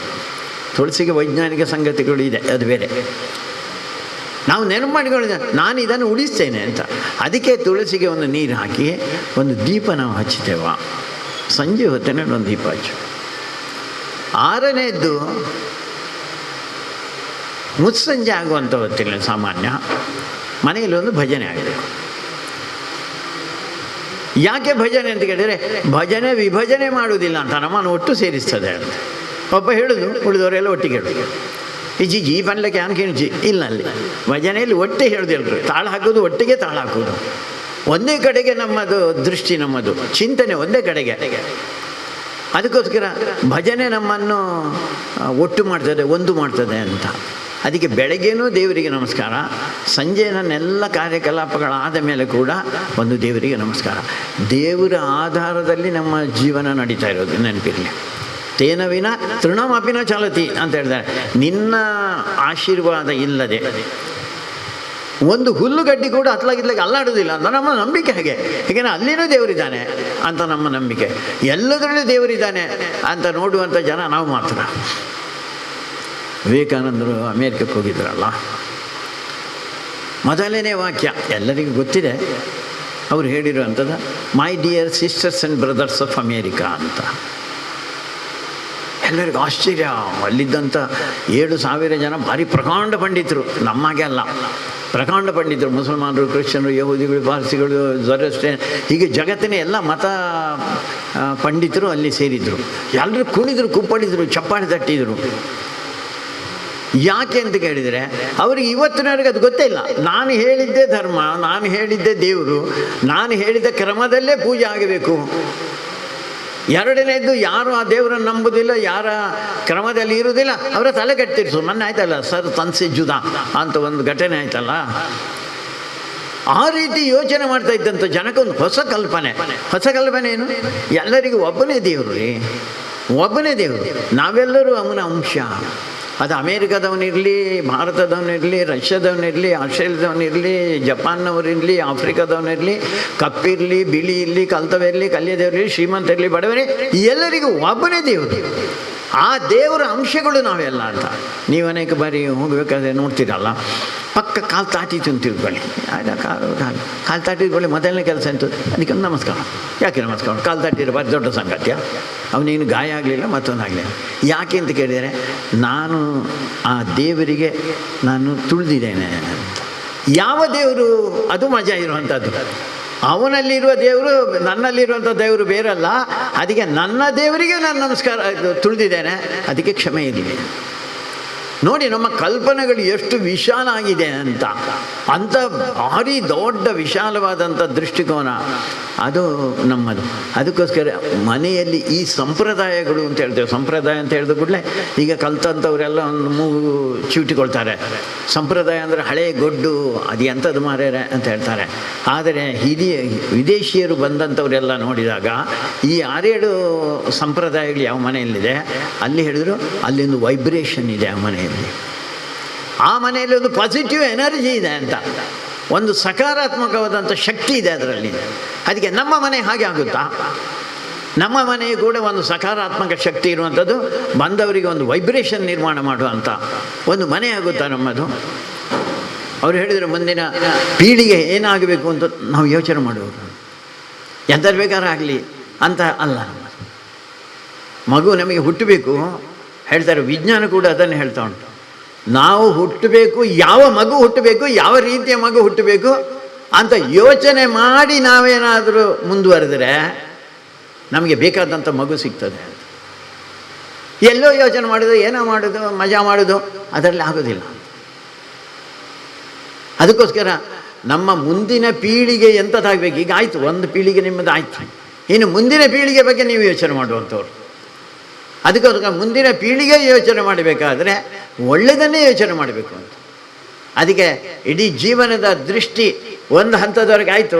ನನಗೆ 20 ವರ್ಷನೋ 25 ವರ್ಷನೋ 30 ವರ್ಷನೋ 35 ವರ್ಷನೋ ಆಯಿತು. ಇನ್ನು ಮುಂದಿನ ಜೀವನ ಅದು ಬೇರೆಯೇ. ನಾನು ಒಬ್ಬಳನ್ನು ಮದುವೆ ಹಾಕ್ಕೊಂಡಿದ್ದೇನೆ, ನಾನು ಒಬ್ಬರನ್ನು ಮದುವೆ ಆಗಿದ್ದೇನೆ ಅಂತ ಹೇಳಿದಾಗ ನಮ್ಮ ಜೀವನದ ದೃಷ್ಟಿಕೋನ ಬೇರೆ ಆಗಬೇಕು. ಅದಕ್ಕೋಸ್ಕರ ಧರ್ಮ ಪ್ರಧಾನವಾದಂಥ ಜೀವನ ನಡೆಸಬೇಕು ಅಂಥ ಜೀವನವನ್ನು ನಡೆಸ್ತೇವೆ ಅಂತ ಹೇಳುವಂಥ ಒಂದು ಸಂಕಲ್ಪ ನಾವು ತಗೊಂಡಿರೋದು. ಅದಕ್ಕೆ ಇದು ಒಟ್ಟು ಸೇರಿಸುವಂಥದ್ದು. ನಾನೊಂದು ಮದುವೆಗೆ ಹೋಗಿದ್ದೆ ಕಟೀಲ್ನಲ್ಲಿ. ಮದುವೆಯಲ್ಲಿ ಹಸ್ರಣ್ಣರು ಇದ್ದರು, ದೊಡ್ಡ ಹಸ್ರಣ್ಣರು ಇದ್ದರು. ನಾನು ಈ ಕಡೆ ನಿಂತೇನೆ, ಅವರ ಕಡೆ ನಿಂತೇನೆ. ಹುಡುಗ ಇಲ್ಲಿ ನಿಂತೇನೆ, ಹುಡುಗಿ ಇಲ್ಲಿ ನಿಂತಾಳೆ. ಹುಡುಗಿ ಸ್ವಲ್ಪ ಹುಡುಗನಿಗಿಂತ ಸ್ವಲ್ಪ ಎತ್ತರ ಕಡಿಮೆ, ಕುಳ್ಳಿ ಅಂತ ಹೇಳೋದಿಲ್ಲ, ಎತ್ತರ ಸ್ವಲ್ಪ ಕಡಿಮೆ. ಈ ತುಂಬ ಜನ ಹೇಳಿರ್ತಾರಲ್ಲ, ಮದುವೆ ನನಗೆ ಈ ತಲೆ ಬಗ್ಗಾರಿಗೆ ಸರ್ತ ಉಂಟು, ಇವ ಸರ್ತ ನಿಂತ. ಅವಳಿಗೆ ಸ್ವಲ್ಪ ಕಷ್ಟ ಆಯಿತು. ಎಂತ ಮಾಡೋದು ಅಂತ ಹೀಗೆ ಹಾಕಿದ್ದು ದೇವರದಿಂದ ಕುತ್ತಿಗೆಗೆ ಬಿತ್ತದು. ಈಗ ಅವನ ಸರದಿ ಆಗುವಾಗ ಅವನು ಹಾಕಲಿಕ್ಕೆ ಬಂದಾಗ ಇವಳು ಹೀಗೆ ಮಾಡಿದ್ವಿ. ಅವ ಮತ್ತೆ ಎದುರು ಒಂದು ಕಾಲಿಟ್ಟು ಮತ್ತೆ ಅವನಿಗೆ ಹಾಕಿದ. ಅದೆಲ್ಲ ಆಯಿತು. ನಮ್ಮ ಸಂಘದಲ್ಲಿ ಒಂದು ಪದ್ಧತಿ ಇದೆ, ಒಂದು ಮಂಗಳನಿಧಿ ಮಾಡೋದು ಅಂತ. ಮಂಗಳನಿಧಿ ಕರೆದಾಗ ನಾನು ಕೇಳಿದೆ, ನೀನೇನು ಓದಿದ್ಯಮ್ಮ? ನಾನು MBA ಅಂತ. ಈ ಸಮಸ್ಯೆ ಇಲ್ಲೇ ಇರೋದು, ಖಂಡಪಟ್ಟ ಕಲಿಯೋದು ಉಂಟಲ್ಲ. ನಾನು ಬರೀ ಹುಡುಗಿಯರನ್ನು ಹೇಳ್ತಾ ಇಲ್ಲ, ಹುಡುಗನು ಅದೇ ರೀತಿ ಯೋಚನೆ. ಖಂಡಪಟ್ಟ ಕಲಿತಾಗ ಇದೆಲ್ಲ ಶುರುವಾಗ್ತದೆ. ಈ ಸೀಕುಗಳು ಅಂತ ಇದಕ್ಕೆ ತುಳಿನಲ್ಲಿ ಹೇಳೋದು. ಈ ಸೀಕುಗಳು ಅದು ಪ್ರತಿಷ್ಠೆಯ, ಅದು ಪೈಪೋಟಿಯ ಅಲ್ಲ. ಮದುವೆ ಪೈಪೋಟಿ ಅಲ್ಲವೇ ಅಲ್ಲ. ಮದುವೆ ಸಾಮರಸ್ಯದಲ್ಲಿ ಸಮನ್ವಯದಲ್ಲಿ ಬದುಕಬೇಕಾಗಿದ್ದು. ಈ ಮುಖಬದ್ಧಾಗಿ ಮದುವೆ ವಿಧಾನದಾಗಿ ಯಾನು ಕಿಕಿಲಿ ಸೀತೆ ರಾಮ ಹಾರ ಹಾಕುವಾಗ ಸೀತೆ ಬಗ್ಗಿದ್ದಾನೆ, ಗೊತ್ತಾ ನಿಮಗೆ? ನೀವು ಚಿತ್ರ ನೋಡಿದ್ದೀರಾ? ನಿಮ್ಮ ಅಪ್ಪನ ಹತ್ರ ಕೇಳಿ, ನಿಮ್ಮ ಅಮ್ಮನ ಹತ್ರ ಕೇಳಿ, ಅಮ್ಮ ಹೇಳ್ತಾರೋ ಇಲ್ಲ ಕೇಳಿ. ಗಂಡ ತಲೆ ಬಗ್ಗಿಸಿದ್ರೆ ಒಳ್ಳೆ ಇಡೀ ಜೀವನ ಪೂರ್ತಿ ಇಲ್ಲದಿರು ಬಗ್ಗುದೇ ರಾಯರೇ, ಅದು ಬೇರೆ ಸಂಗತಿ. ಹೆಂಡತಿ ಹೇಳಿದಾಗೆ ಕೇಳದಿದ್ದರೆ ಆಗೋದಿಲ್ಲ ಅದು. ಆದರೆ ಅಲ್ಲಿ ಯಾಕೆ ತೋರಿಸ್ಬೇಕು ಪ್ರದರ್ಶನ ಇವ? ಹೀಗೆ ಪ್ರತಿಷ್ಠೆಯ ಪೈಪೋಟಿಯ ಸಂಗತಿಗಳು ಮದುವೆ ಆಗಿದೆ. ಅದು ಮದುವೆ ಪೈಪೋಟಿ ಅಲ್ಲ, ಪ್ರತಿಷ್ಠೆ ಅಲ್ವೇ ಅಲ್ಲ. ಇಬ್ಬರು ಸಹ ಜೀವನ ನಡೆಸಲಿಕ್ಕೆ ಬೇಕಾದಂಥ ಒಂದು ಪವಿತ್ರವಾದಂಥ, ಅದಕ್ಕೆ ನಾನು ಹೇಳಿದ್ದು ನಮ್ಮಲ್ಲಿ ಅಗ್ನಿ ಸಾಕ್ಷಿಯಾಗಿ ನಾವು ಮದುವೆ ಆಗ್ತೇವೆ. ಹಿರಿಯರೆಲ್ಲರ ನಮಗೆ ಆಶೀರ್ವಾದ ಸಿಗಬೇಕು. ಯಾಕೆಂದರೆ ಭಾರಿ ಪವಿತ್ರವಾದ್ದು ಅಂತ. ಗೊತ್ತಿಲ್ಲ ನನಗೆ, ನಿಮಗೆ ಹಾಗೆ ಆಗಿರಲಿಕ್ಕೂ ಸಾಕು. ಮದುವೆಯಲ್ಲಿ ಹಾರ ಇಟ್ಕೊಂಡಿರ್ತಾರಲ್ಲ, ಸುಮ್ಮನೆ ನೀವು ಅದನ್ನು ಬೇಕಾದರೆ ಒಂದು ಮೆಷಿನ್ನ ಮುಖಾಂತರ ನೋಡಿದ್ರು, ಹಿಡ್ಕೊಂಡಾಗ ಒಂದು ಸಣ್ಣ ನಡುಕ ಇರ್ತದೆ. ಏನು ಸಣ್ಣ ನಡುಕ ಇರ್ತದೆ. ಯಾಕೆಂದರೆ ಗಂಡನಿಗೆ ಹೆಂಡತಿಗೂ ಹಾಗೆ. ಯಾಕೆಂದರೆ ನಾನು ಇವನ ಜೊತೆಯಲ್ಲಿ ಜೀವನ ಪೂರ್ತಿ ನಡಿಬೇಕಲ್ಲ, ಇವನಿಗೆ ಅನಿಸಿದೆ ಇವಳ ಜೊತೆಯಲ್ಲಿ ಜೀವನ ಪೂರ್ತಿ ನಡಿಬೇಕಲ್ಲ. ಅದಕ್ಕೋಸ್ಕರ ಒಂದು ಪವಿತ್ರವಾದ ಕಾರ್ಯ ಮಾಡ್ತಾ ಇದ್ದೇನೆ ಅಂತ, ಗಮ್ಮತ್ತಿಗೋಸ್ಕರ ಮದುವೆ ಆಗೋದು ಅಲ್ಲ ಅಂತ. ಒಂದು ಪವಿತ್ರ ಕಾರ್ಯ ಜೀವನ ಪೂರ್ತಿ. ಅದಕ್ಕೆ ನೀನು ಅನುಗ್ರಹ ಮಾಡು ಅಂತ ದೇವರ ಹತ್ರ ಅಲ್ಲಿ ಭಟ್ರು ಅದನ್ನೇ ಹೇಳೋದು. ಭಟ್ರು ಒಂದು ಮಾತನ್ನು ಹೇಳ್ತಾರೆ, ನೆನಪಿಟ್ಕೊಳ್ಳಿ. ನಾನು ಆಗ ಹೆಣ್ಣಿನ ಬಗ್ಗೆ ವಿಶೇಷತೆ ಹೇಳಿದೆ ಅಲ್ಲ, ಭಟ್ರದ್ದು ಮಾತನ್ನು ಹೇಳ್ತಾ ಅಲ್ಲ, ಭಟ್ರು ಈ ಹುಡುಗಿಯ ತಂದೆ ಹೇಳುವುದು, ಧರ್ಮೇಚ ಅರ್ಥೇಚ ಕಾಮೇಚ ನಾತಿ ಚರಿತವ್ಯಾತ್ ಇಯಂ. ಅಂದರೆ ಧರ್ಮದ ಹೆಸರಿನಲ್ಲಿ, ಹಣದ ಹೆಸರಿನಲ್ಲಿ ಅಥವಾ ಕಾಮದ ಹೆಸರಿನಲ್ಲಿ ನನ್ನ ಮಗಳ ಮೇಲೆ ನೀನು ಅತ್ಯಾಚಾರ ಮಾಡುವುದಿಲ್ಲ ಅಂತ ಮಾತು ಕೊಡಬೇಕು ಅಂತ. ಈಗಲೂ ಭಟ್ರು ಹೇಳ್ತಾರೆ, ಅದು ಭಟ್ರಿಗೆ ಮಾತ್ರ ಗೊತ್ತು, ಮತ್ತು ಉಳಿದವರಿಗೆಲ್ಲ ಯಾರಿಗೆ ಗೊತ್ತಾಗೋದಿಲ್ಲ, ಅದು ಬೇರೆ ವಿಷಯ. ನೀನು ಹಾಗೆ ಒಪ್ಪಿದರೆ ಮಾತ್ರ ನನ್ನ ಮಗಳನ್ನು ಕೊಡ್ತಾನೆ ಅಂತ. ಆವಾಗ ಇವ ಹೇಳ್ತಾನೆ, ನಾತಿ ಚರಾಮಿ. ಇಲ್ಲ ನಾನು ಹಾಗೆ ಮಾಡೋದಿಲ್ಲ ಅಂತ. ಅದಕ್ಕೋಸ್ಕರ ಮದುವೆ ಭಾರಿ ಪವಿತ್ರವಾದ್ದು ಅಂತ. ಸುಮ್ಮನೆ ಈಗ ಏನಾಗಿಬಿಟ್ಟಿದೆ ಅಂದರೆ ಎಲ್ಲ ಬರ್ತಾರೆ, ಇವನು ಅಲ್ಲಿ ಧರ್ಮೇಚ ಅರ್ಥೇಚ ಅಂತ ಹೇಳುವಾಗ ಯಾರೋ ಒಬ್ಬ ಬರ್ತಾನೆ, ಎಂಚಲ್ಲರ್ ಮಾಡ್ರಿ. ಇವನಿಗೆ ಅದು ಗೊತ್ತಾಗ್ತಲ್ಲ, ಇಲ್ವೇ ಇಲ್ಲ. ಅಲ್ಲಿ ಕೆಲವರಿಗೆ ನಮಸ್ಕಾರ ಮಾಡಿದರೆ ಶೇಕ್ ಹ್ಯಾಂಡ್ ಕೊಟ್ಟ, ಹುಡುಗಿಯೂ ಶೇಕ್ ಹ್ಯಾಂಡ್ ಕೊಡೋದು ಇದ್ದವರಿಗೆ ಸಿಕ್ಕಿದವರಿಗೆಲ್ಲ. ಒಂದು ವಿಚಿತ್ರ. ಹುಡುಗಿ ಗಂಡನಿಗೆ ಮಾತ್ರ ಕೈ ಕೊಡೋದು, ಇದ್ದವರಿಗೆಲ್ಲ ಕೈ ಕೊಡಲಿಕ್ಕಿಲ್ಲ. ಈಗ ಅದು ಒಟ್ರಾಸಿ ಜೀವನ ಅಂತ ಆಗಿಬಿಟ್ಟಿದೆ. ಅದಕ್ಕೆ ಒಟ್ರಾಸಿ ಅಲ್ಲ ಅಂತ ಜೀವನ ಭಾರಿ ಪವಿತ್ರವಾದ್ದು. ಅದಕ್ಕೆ ಮದುವೆ ಅಂದರೆ ಭಾರಿ ಪವಿತ್ರವಾದಂಥ ಒಂದು ಜೀವನದ ಮೊದಲನೇ ಘಟ್ಟ, ಅದು ಮೊದಲನೇ ಬಿಂದು, ಮೊದಲನೇ ಹೆಜ್ಜೆ ನಾವು ಇಡ್ತಾ ಇರುವಂಥದ್ದು. ಸಪ್ತಪದಿ ಅಂತ ಹೇಳ್ತೇವಲ್ಲ, ಆ 7 ಹೆಜ್ಜೆಗಳಲ್ಲಿ ಕೇಳ್ತಾ ಇರುವಂಥದ್ದು ನನಗೆ ನನ್ನ ಹೆಂಡತಿ, ನಾವೀಗಿಬ್ಬರಿಗೂ ಒಳ್ಳೇದು ಮಾಡು ಅಂತ ಕೇಳ್ತಾನೇ ಹೋಗು. ನನಗೆ ಐಶ್ವರ್ಯ ಕೊಡು, ನನಗೆ ಮಕ್ಕಳನ್ನು ಕೊಡು, ಒಳ್ಳೆಯ ಜೀವನದ ಚಿಂತನೆಯನ್ನು ಕೊಡು, ಹೀಗೆ ಪ್ರತಿಯೊಂದರಲ್ಲಿ ಅದನ್ನು ಹೇಳ್ತಾನೇ ಹೋಗ್ತಾ ಇರುವಂಥದ್ದು. ಅದಕ್ಕೋಸ್ಕರ ಇಡೀ ನಮ್ಮ ವ್ಯವಸ್ಥೆ ಇರುವಂಥದ್ದೇ ಒಂದು ಒಳ್ಳೆಯ ಜೀವನವನ್ನು ನಡೆಸಲಿಕ್ಕೆ ಬೇಕಾದಂಥ ಒಂದು ದಾಂಪತ್ಯ ಜೀವನ. ಅದಕ್ಕೋಸ್ಕರ ಅಂಥ ದಾಂಪತ್ಯ ಜೀವನಕ್ಕೆ ನೀವು ಪ್ರವೇಶ ಮಾಡಿದ್ದೀರಾ. ಇದನ್ನು ಯೋಚನೆ ಮಾಡಿಕೊಂಡು, ಇದನ್ನು ಚಿಂತನೆ ಮಾಡಿಕೊಂಡು ಮುಂದಿನ ಒಂದು 50 ವರ್ಷ 60 ವರ್ಷ ನಾವು ಒಟ್ಟಿಗೆ ಬದುಕೋರೆ, ಅದರಲ್ಲಿ 2 ಪ್ರಶ್ನೆ ಏನಿಲ್ಲ. ಚೆನ್ನಾಗಿದ್ದಂಥ ಬದುಕು, ಮಾದರಿ ಬದುಕು. ನನ್ನ ಗಂಡ ಹೆಂಡತಿ ಜೀವನ ಮಾದರಿ ಆಗಬೇಕು. ಒಂದು ಉದಾಹರಣೆ ಹೇಳಿ ನಿಲ್ಲಿಸ್ಬಿಡ್ತೇನೆ ನಾನು. ಇಂಗ್ಲೆಂಡಿಗೆ ಒಂದು 30-35 ವರ್ಷದ ಹಿಂದೆ ಒಂದು ದಂಪತಿಗಳು ಹೋಗಿ ಆದ ಮೇಲೆ ಅಲ್ಲಿ ಇದ್ದಂಥ ಸುತ್ತಮುತ್ತಲಿನವರನ್ನೆಲ್ಲ ಕರೆದಿದ್ದಾರೆ, ಒಟ್ಟಿಗೆ ಕೂತಾದ ಮೇಲೆ ಎಲ್ಲರ ಪರಿಚಯ ಆಯಿತು. ಅವ್ರದ್ದು ಆಯಿತು, ಆ ಗಂಡ ಹೇಳ್ತಿದ್ದೆ, ಈ ಗಂಡ ಹೇಳ್ತಿದ್ದೆ, ಇದೆಲ್ಲ ಆಯಿತು. ಕೊನೆಗೆ ಇವರ ಪರಿಚಯ ಮಾಡುವಾಗ ಹೇಳಿದರು, ಇವಳು ಇಂಥವಳು, ನಾನು ಇಂಥವನು. ನಾವು ಕಳೆದ 47 ವರ್ಷಗಳಿಂದ ಒಂದು ದಾಂಪತ್ಯ ಜೀವನ ನಡೆಸ್ತಾ ಇದ್ದಾರೆ. ಕೂಡಲೇ ಅವ್ರಿಗೆ ಕೇಳಿದಂತೆ, ಅವೇ ಬಿಡೈತಿ, ಅವೇ ಖಂಡನ್ಯ ಅಂತ. ಅವರಿಗೆ ದೊಡ್ಡ ಸಂಗತಿ, 47 ವರ್ಷ. ಒಬ್ಬೊಬ್ಬ ಅವರಿಗೆ 1 ವರ್ಷ ನಡೆಸೋದೇ ಕಷ್ಟ, 2 ವರ್ಷ ನಡೆಸೋದೇ ಕಷ್ಟ. ತುಂಬ ಬಾರಿ ಹೇಳ್ತಾರಲ್ಲ, ಇಂಗ್ಲೀಷನಲ್ಲಿ ಒಂದು ಇದಿದೆ, my children and your children are playing with our children. ನಿನ್ನ ಮಕ್ಕಳು ಮತ್ತು ನನ್ನ ಮಕ್ಕಳು ನಮ್ಮ ಮಕ್ಕಳ ಜೊತೆಯಲ್ಲಿ ಆಟ ಆಡ್ತೇವೆ. ಅವನಿಗೆ ಎಷ್ಟು ಮಕ್ಕಳು, ಇವನಿಗೆ ಎಷ್ಟು ಮದುವೆ ಆಗೋದು. ಇದಲ್ಲ, ನೀವು ನೋಡಿ ಬೇರೆ ಬೇರೆ ಕ್ರೀಡೆಯವರು, ಮತ್ತೊಂದು ಇದರವರ, ಅವಳನ್ನು ಬಿಟ್ಟ ಇನ್ನೊಬ್ಬಳ ಮದುವೆ, ಮತ್ತೊಂದು ಮದುವೆ ಆದ. ನಮ್ಮ ಚಿಂತನೆ ಇಲ್ಲ ಅಂತ, ಹಾಗೆ ಚಿಂತನೆ ಇಲ್ಲ ನಮ್ಮದು ಅಂತ. ಅದಕ್ಕೋಸ್ಕರ ಅತ್ಯಂತ ಪವಿತ್ರವಾದಂಥ ಜೀವನ ಪೂರ್ತಿ ಒಬ್ಬರಿಗೊಬ್ಬರಿಗೆ ಅರಿತುಕೊಂಡು ತಿಳಿದುಕೊಂಡು ತಿಳ್ಕೊಳ್ಳೋದು. ಯಾಕೆ ನಾವು ಬೇರೆ ಆಗೋದಿಲ್ಲ ಅಂತ ಕೇಳಿದರೆ, ಅವಳ ಭಾವನೆಗೂ ನಾನು ಗೌರವ ಕೊಡ್ತೇನೆ, ಅವನ ಭಾವನೆಗೂ ನಾನು ಗೌರವ ಕೊಡ್ತೇನೆ. ಅದಕ್ಕೋಸ್ಕರ ಮದುವೆ ಆದವ್ರ ಹತ್ರ ಎಲ್ಲರ ಹತ್ರ ಕೇಳಿ ನೀವು, ಕಿಟಿ ಇಲ್ವಾ? ಉಂಟು ಮದುವೆ ಆದ ಇವ್ರೀಗ ಹೇಳ್ಬೋದು, ಗೊತ್ತಿಲ್ಲ ನನಗೆ ಹೇಳ್ತಾರೋ ಅಂತ. ಕೆಲವು ಸತಿ ಹೇಳೋದಿಲ್ಲ ಅಷ್ಟೇ, ಇಲ್ಲದ್ರೆ ಕಿಟಿ ಉಂಟು. ಅವರು ಹೇಳ್ಬೋದು, ಎಂಥದ್ದು ಮಾರ್ರೆ ಇವರು ಸಿಟ್ಟು, ಗೊತ್ತಿಲ್ಲ ನನಗೆ, ತಪ್ಪು ತಿಳಿಬೇಡಿ, ಎಂಥ ಸಿಟ್ಟು ಇವರಿಗೆ, ಮಾತಾಡಿದರೆ ಸಿಟ್ಟು ಇವರಿಗೆ. ಬರೋದು ಎಷ್ಟೆಷ್ಟು ಹೊತ್ತಿಗೆ ಕೇಳಿದರೆ ನಿಕ್ಕದಾಗಿ ಅವು ಅಂತ ಹೇಳುವಂಥ ಕಾಲಗಳು ಇರ್ಬೋದು, ಗೊತ್ತಿಲ್ಲ. ಆಗಿದೆ, ಸಿಟ್ಟಾಗಿದೆ ನಮಗೆ. ಕೆಲವು ಸರ್ತಿ ಸಿಟ್ಟಾದಾಗ ಹೆಂಡತಿ ಆ ಕಡೆ ಮುಖ, ಗಂಡ ಈ ಕಡೆ ಮುಖ, ಮಲಗುವಾಗ, ಬೆಳಿಗ್ಗೆ ಹೇಳುವಾಗ. ಯಾಕೆಂದರೆ ಇಲ್ಲೊಂದು ವೃತ ಮಾರ್ಯಾರ, ಇದೊಂದು ಸಂಕಲ್ಪ ತಗೊಂಡಿದ್ದೇವೆ ಅಗ್ನಿ ಸಾಕ್ಷಿಯಾಗಿ ಎಲ್ಲರ ಎದುರಿನಲ್ಲಿ ಸಂಕಲ್ಪ ಮಾಡಿ ಜೀವನ ಪೂರ್ತಿ ಒಟ್ಟಿಗಿರ್ತೇವೆ ಅಂತ. ಅಲ್ಲಿ ತಗೊಂಡಿರೋದು ಹಾಗೆ ಎಲ್ಲ ಬುಡ್ಪೆ ಅಂತ ತಗೊಂಡಿರ ಯಾರು ತಗೊಳ್ಳಿಲ್ಲ. ಸಂಕಲ್ಪ ತಗೊಂಡಿದ್ದು ಒಟ್ಟಿಗೆ ಇರ್ತೇವೆ ನಾವು ಅಂತ. ಒಟ್ಟಿಗೆ ಇರಬೇಕಾದರೆ ಪರಸ್ಪರ ಅರಿವು ಮತ್ತು ತಿಳಿವು. ಅದಕ್ಕೆ ಅವನು ಏನೇ ಮಾಡಿದರೆ ನನ್ನ ಒಳ್ಳೆಯದಕ್ಕೆ ಮಾಡಿದ್ದಾನೆ ಅಂತ ಇವಳ ನಂಬಿಕೆ, ಅವಳೇನಾದ್ರು ಮಾಡಿದರೆ ನನ್ನ ಒಳ್ಳೆಯದಕ್ಕೆ ಮಾಡಿದ್ದಾನೆ ಅಂತ ಇವನ ನಂಬಿಕೆ. ಈ ನಂಬಿಕೆ ವಿಶ್ವಾಸ ಒಳ್ಳೆ ದಾಂಪತ್ಯವನ್ನು ಜೀವನ ನಡೆಸ್ತದೆ. ಅಂಥ ದಾಂಪತ್ಯ ಜೀವನ ನಿಮ್ಮದಾಗಬೇಕು ಅಂತ ಮತ್ತೊಮ್ಮೆ ನೆನಪು ಮಾಡಲಿಕ್ಕೋಸ್ಕರ ಈ ಕಾರ್ಯಕ್ರಮ. ಆಗಾಗ ನಮಗೆ ನೆನಪಾಗ್ತಾ ಹೋಗಬೇಕು. ಆಗಾಗ ನಮ್ಮ ಜೀವನದ ಉದ್ದೇಶ ಏನು ಅದು ನಮಗೆ ಗೊತ್ತಾಗಬೇಕಲ್ಲ.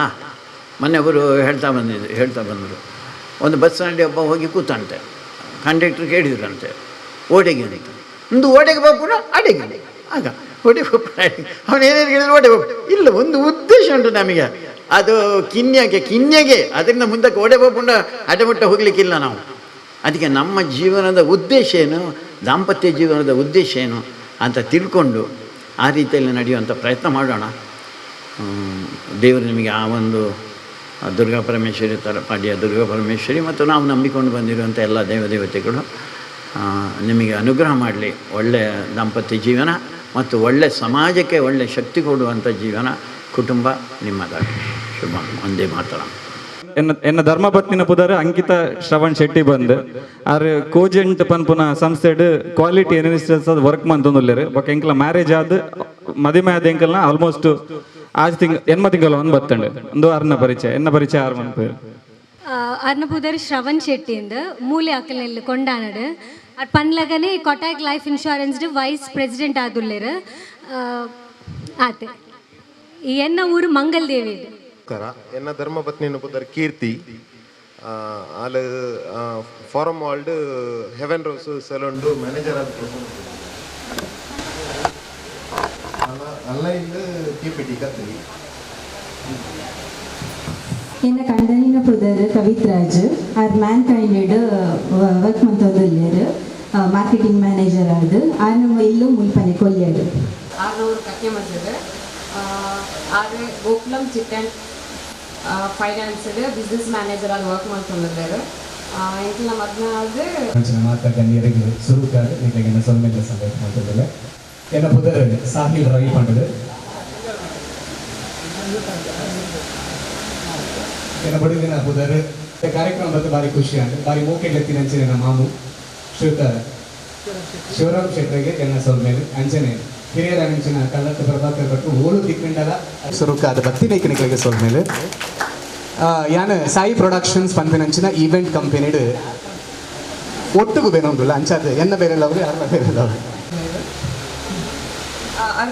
ಆರುಪ್ಪು ಮಂಗಲ್ದೇವಿ ಅರ್ನ ಊರು ಸಜಿಪ ಆರುಪ್ಪುನು ಇತ್ತೆ ಮಂಗಲ್ದೇವಿ. ಒಂದು ವಿಶೇಷ ಪರಿಚಯ. ಶಿಶು ಮಂದಿರದ ಪೋಷಕರಾದ ಉಳ್ಳಾಲ ರವೀಂದ್ರ ಮುರಳಿ ಅವರ ಅಣ್ಣ ಸದಾಶಿವ ಕೆಲಸ ಮಾಡ್ತಾ ಇದ್ದಾರೆ, ಅಲ್ಲಿ ವಾಸಿಸ್ತಾ ಇದ್ದಾರೆ. ನಮ್ಮ ಡಾಕ್ಟರ್ ಪ್ರಭಾಕರ್ ಭಟ್ರವರ ಕಟ್ಟ ಅಭಿಮಾನಿ ನಿನ್ನೆ ತಾನೇ ಬಂದಿದ್ದಾರೆ.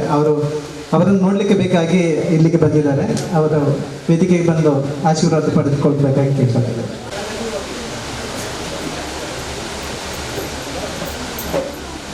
ಒಂದು ಕರಪತ್ರ ಕೊಟ್ಟಿದ್ದಾರೆ, ಕೋಟಿ ಗೀತಾ ಲೇಖನ ಯಜ್ಞ ಅಂತೇಳಿ. ಪಕ್ಕದಲ್ಲಿ ಸ್ಟ್ಯಾಂಡ್ ಇದೆ. ಲೇಖನ ಯಜ್ಞದಲ್ಲಿ ಕೆಲಸ ಮಾಡುವಂತಹ ಸೇವೆ ಮಾಡುವಂತಹ ಒಂದು ಸೌಭಾಗ್ಯ ನನಗೆ ದೊರೆತಿದೆ. ನನ್ನ ಹೆಸರು ವಿಕ್ರಮ್ ಕೊಂಟಾರ ಅಂತ. ಇದರ ಕುರಿತು ಹಿರಿಯರಾದಂತಹ ಡಾಕ್ಟರ್ ಪ್ರಭಾಕರ್ ಭಟ್ ಅವರು ಈ ಲೇಖನ ಬಿಡುಗಡೆಗೊಳಿಸಿ ಅದಾದ ನಂತರ ಪರಿಚಯ ಮಾಡಿಸ್ತೇನೆ. ಅವರು ಎರಡು ಮಾತುಗಳನ್ನು ಆಡಬೇಕಾಗಿ ಅವ್ರ ಹತ್ರ ಕೇಳಿಕೊಳ್ತಾ ಇದ್ದೇನೆ.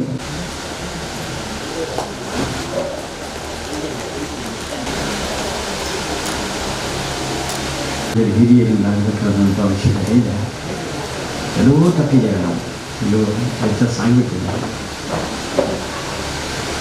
ಅದನ್ನು ಅನೇಕ ಜನ ಸಂತರು ಮಾಡಿಕೊಡುವಂಥ ಕೆಲಸ ಮಾಡ್ತಾ ಇದ್ದಾರೆ. ಹೊತ್ತಿಗೆ ತಿಳುವಳಿಕೆ ಇದೆ, ಸಮುದ್ರಯಾನ ಮಾಡಬಾರ್ದು ಅಂತ. ಆದರೆ ಅನೇಕ ಜನ ಹಿರಿಯರು ಉಳಿದಂಥವರೆಲ್ಲರೂ ಕೂಡ ಸಮುದ್ರಯಾನ ಮಾಡಿ ಜಗತ್ತಿಗೆ ಮಾರ್ಗದರ್ಶನ ಮಾಡಲಿಕ್ಕೆ ಹೋದಂಥ ದೇಶ ನಮ್ಮದು. ಹಾಗೆ ಪತ್ರಿಕೆ ಶ್ರೀಗಳು ಕೂಡ ಅಮೇರಿಕಕ್ಕೆ ಹೋಗಿದ್ದಾರೆ, ಬೇರೆ ದೇಶಗಳಿಗೆ ಹೋಗಿದ್ದಾರೆ. ಅಮೇರಿಕದಲ್ಲಿ ಅನೇಕ ಸಂಸ್ಥೆಗಳನ್ನು ಅವರು ಪ್ರಾರಂಭ ಮಾಡಿದ್ದಾರೆ. ಭಾರತೀಯರಿಗೆ ಮಾತ್ರ ಅಲ್ಲ, ಅಮೇರಿಕದಲ್ಲಿದ್ದಂಥ ಉಳಿದ ದೇಶದ ಜನರಿಗೂ ಕೂಡ ಒಂದು ಧಾರ್ಮಿಕ ಚಿಂತನೆಯನ್ನು ಕೊಡುವಂಥ ಒಂದು ಕಾರ್ಯ ಮಾಡಿದ್ದಾರೆ. ಅದಕ್ಕೆ ಒಂದು ಕೋಟಿ ಗೀತಾ ಲೇಖನ ಯಜ್ಞ ಅಂತ ಒಂದು ಈ ವರ್ಷ, ಯಾಕೆಂದರೆ 24ರಲ್ಲಿ ಮತ್ತು ಪರ್ಯಾಯದಲ್ಲಿ ಶ್ರೀಕೃಷ್ಣನ ಪೂಜೆಗೆ ಅವರು ಕೂತ್ಕೊಳ್ತಾರೆ. ಅಷ್ಟರೊಳಗೆ ಈ ಭಗವದ್ಗೀತೆ ಏನಿದೆ, ಈ ಭಗವದ್ಗೀತೆಯ 2 ಶ್ಲೋಕ ಬರಿಬೇಕು. ಪ್ರತಿನಿತ್ಯ 2 ಶ್ಲೋಕ ಬರಿಬೇಕು.